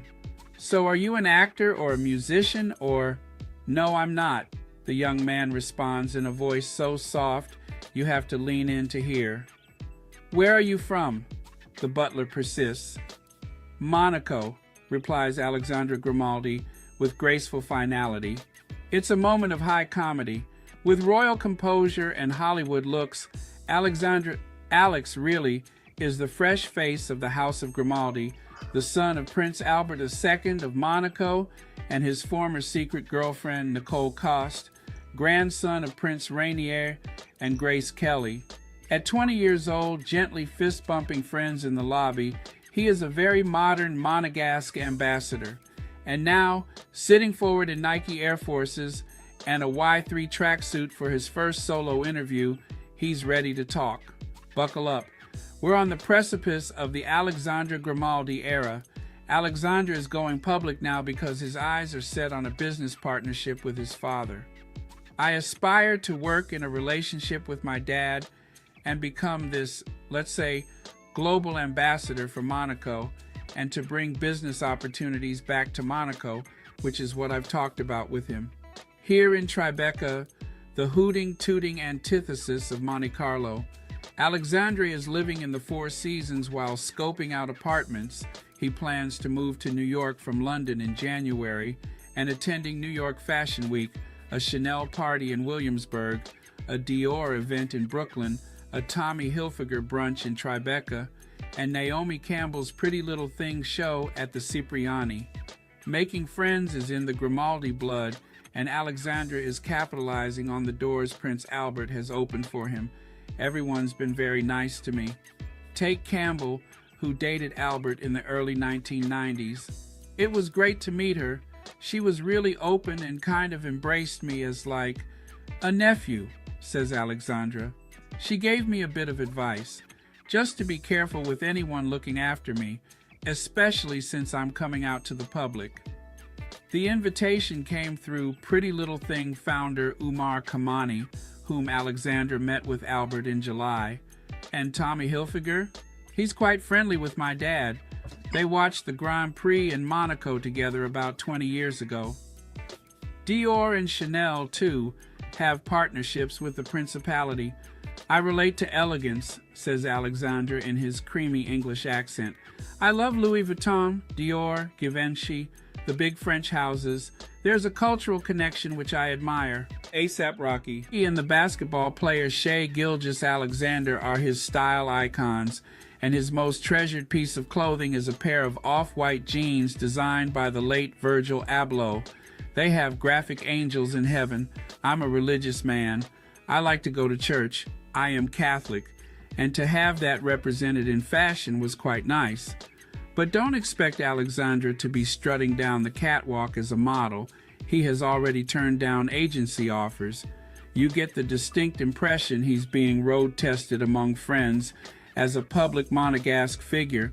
It's an evolution you might hardly believe possible if you'd seen the past 2 decades of headlines branding him illegitimate. Alexandra recently responded to the word that has dogged him since before he could read, telling Point of View magazine its use is insulting. He didn't mince his words. Neither of my parents were married, and neither committed adultery. My father claimed me voluntarily when I was a baby, not because a judge or the press forced him to. Then came another revelation in 2006. Albert laid public claim to another secret Grimaldi child, Jasmine, who had been born in Palm Springs in 1992. Albert had met her mother, Tamara Rodolo, on holiday in the Côte d'Azur in 1991. Nicole and Alexandra got on with their lives, living, together with 2 sons from her previous relationship, in the prince's apartment in Paris with an allowance. When Alexander was a child, they moved to the south of France, New York and Geneva, and ultimately settled in Knightsbridge 13 years ago. A lot has been made of Nicole versus Charlene Whitstock. The Olympic swimmer Albert married in 2010. He and Charlene first met in 2000, and they made their public debut as a couple at the 2006 Winter Olympics opening ceremony. Their twins, Jacques and Gabriella, Alexandra's half-siblings, were born in 2014, but there has been turbulence. Rumors of an overlap in the relationships. Nicole's claims that Alexandra was moved to the staff wing of the palace ahead of the royal wedding. Albert's furious response in Point of View. And now, as the mystery surrounding Charlene's frequent absences from Monaco intensifies, Nicole is stepping into the limelight, attending official events such as the Prince Albert II of Monaco Foundation's Rewild the Planet Gala, glamorous in a fuchsia ball gown. A Daily Mail headline read, "Is Prince Albert's former mistress edging into the gap left by absent Princess Charlene? Or is it simply a complicated family just trying to make things work?" Alexandra seems to have escaped without a complex. "It was easy because I wasn't too much in the public eye. It hasn't affected me that much. Now it's definitely going to become interesting, being more public and showing my face more and being tied in with my family." Indeed, Alexandra's blended family has allowed him to be part of two worlds, especially with my mom being French-African and my dad being Monegasque. I've had the pleasure of being brought up in two cultures and having that be part of my identity. Growing up without the weight of being heir on his shoulders, under the care of his attentive, God-abiding mother, has given Alexandra a degree of normality. I really like growing up with my brothers, and my mom takes really good care of me. I couldn't ask for more, he says. A close bond with his siblings. Costa's two elder sons and Jasmine Grimaldi, now an actress in Los Angeles, seems to root him. We are all very close. We actually have a text message group. We're having arguments about who's better, Erling Haaland or Mbappe. My sister's more Team Mbappe, but it's more Haaland on the boys' side. I like both. And Jacques and Gabriella? The little ones are too young to have a phone, so it'll take them a few years, he laughs. Over 13 years, Alexandra has become part of the fabric of London, attending a private school, which he won't name for security reasons, playing sports and taking tea at Harry's. He loves Nobu on Old Park Lane and Chiltern Firehouse. My drink order is either a Mexican mule or Moscow mule. I go quite often with friends on a Thursday or Friday night. For dates? Maybe bowling, then a walk to either a very good steakhouse or Zuma, followed by drinks. Rap and R&B get him on the dance floor. His favorite artist is Kendrick Lamar, but for studying, he's attended Royal Holloway for the past year. Classical music helps him focus. Christmases and New Year's have often been spent with his mother's side of the family at Eden Rock and St. Barth's. It's one of my favorite places. I really like the island vibe. I love the sun, he says. I went to Togo recently to visit my mom's home country, which is a place that I really enjoy. I'd love to do charity there. And summers? They have long been spent in Monaco, dipping into royal life with his dad, playing volleyball and padel, watching movies. Quentin Tarantino's Django Unchained is a favorite, and celebrating birthdays. When it comes to sports, naturally, former Winter Olympian Albert is more competitive, says Alexandra. It starts off as a bit of a laugh, but once the score gets close, it turns a lot more serious and less comedy is involved. For the record, all seems well behind palace doors. With my dad, it's good. We're starting to see each other a lot more. During the holiday season, we are spending a lot of time together. It's a very good relationship. In those balmy months, you might find Alexandre at Hotel de Paris, dining at Le Grill and drinking at the Le Bar Américain. During the Grand Prix, it's the Tag Heuer boat party, followed by drinks at Sass Cafe and dancing with the Glitterati at Jimmy's. That's also where Alexandra celebrated his 20th birthday this summer after a private dinner at Koya. My sister came, my father was there, and other family members. Jimmy's is a lot of fun. It feels like home. The way I celebrate it was very special for me, having a lot of people that care about me. He also makes time to see his godmother and aunt, the glamorous Princess Stephanie. She's a lot of fun, very funny, very down to earth, says Alexandra. I am quite close to her. In the past few years, we've had dinners and lunches together to celebrate my birthday with my cousins. She's been there for me as a godmother and an aunt. The aura of the grandmother he never met lingers. Grace Kelly, Princess of Monaco. I've seen a couple of her Hitchcock movies, my favorite being Dial M for Murder. We, Jasmine and I, talk about her a lot because of the things we're currently doing, especially Jasmine, as she's sort of following in our grandmother's footsteps in Hollywood. We always talk about that and about how she wants to continue her legacy. Now, though, he's sweeping off to either NYU or Fordham to study business or international relations. I feel I've outgrown London. Coming to New York is better for me to grow as a person, to be independent. This is the first time I'm moving out by myself. My mom understands that it's necessary. Even though I'm her last child and she has that feeling that the last one's leaving, she understands that it's important for me to be independent. His apartment search is centered around Soho, which he loves for its cool shops and restaurants. Even the streets are nice. There is always energy there. Come January, you might find him eating at Wolfgang Puck's Cut inside the Four Seasons or Cipriani. Downtime will be spent playing sports and at the gym. It's very important to keep a good rhythm of life and stay healthy. I primarily like football and basketball, tennis as well. Expect to see Alexandra in the NBA crowd soon. His team of 8 years is the Memphis Grizzlies, and he has plans to venture over the bridge. I would like to start working more on giving back. We've been talking to the Boys and Girls Club in Brooklyn about potentially doing charity work with them. I'd love to do that. An ambassador, a philanthropist, the son of a prince.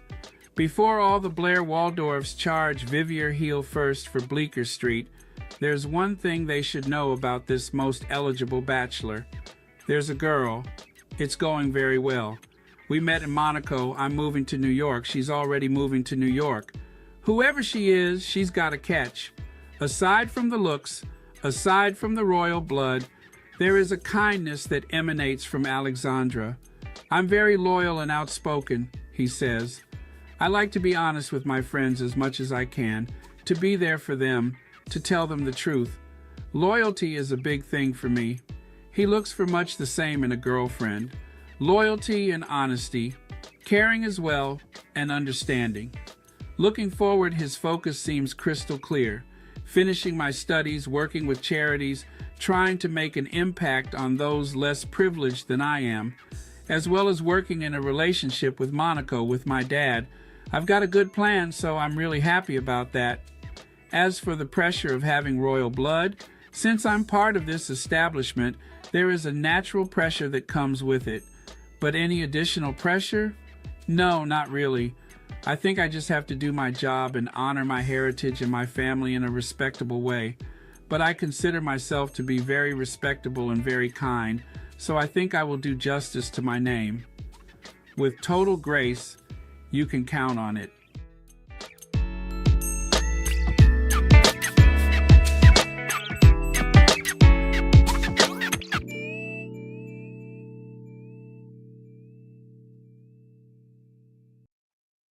All right. So that was Alexandra Grimaldi, grandson of Grace Kelly of Monaco, Princess Grace. I wonder what they did with her Oscar.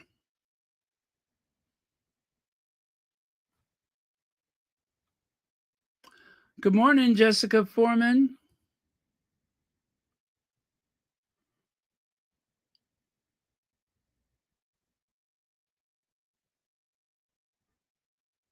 Oh yeah, he did address that too, didn't he? But you know how these how people are so quick to throw labels on another person. It's unfortunate. Well, you guys, I'm going to say good night or good morning. Thank you all so much for watching Royal Sussex. Thank you for your likes and shares and so on and so forth. Memberships. Excuse me. Thank you, everyone who has memberships and such. Greatly appreciate that. Thanks for trusting me to do this work also. And thank you for trusting me to do this work. That means more to me than anything else. Trust is very important.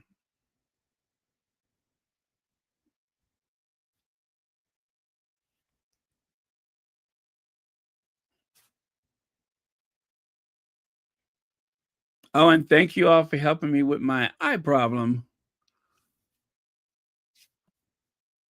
Thank you, Connie Balmer.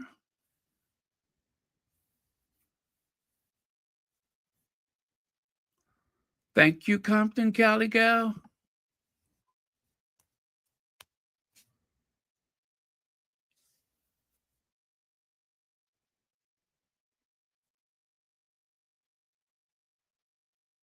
Let me see. I got to get a prescription. I got to run some errands today. Yeah, it's late enough to say today. It is officially late enough to say today. I guess I'm going to go to sleep and then wake up whenever I wake up. George Blackie, thank you so much for being here. Great, just as I was about to listen to your live broadcast and everyone on the chat. Yeah, we've been here for almost 4 hours now. Same as yesterday. Same as yesterday.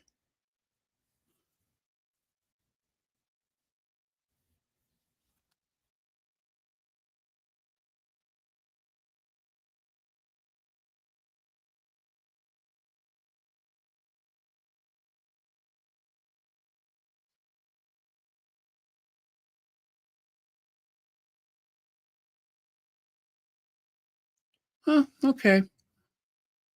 Oh, thank you. Thank you.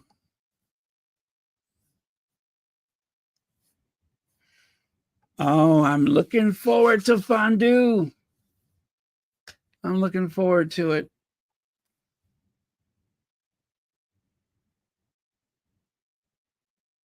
Okay. All right. Cheers. Love you guys. I'll see you next time.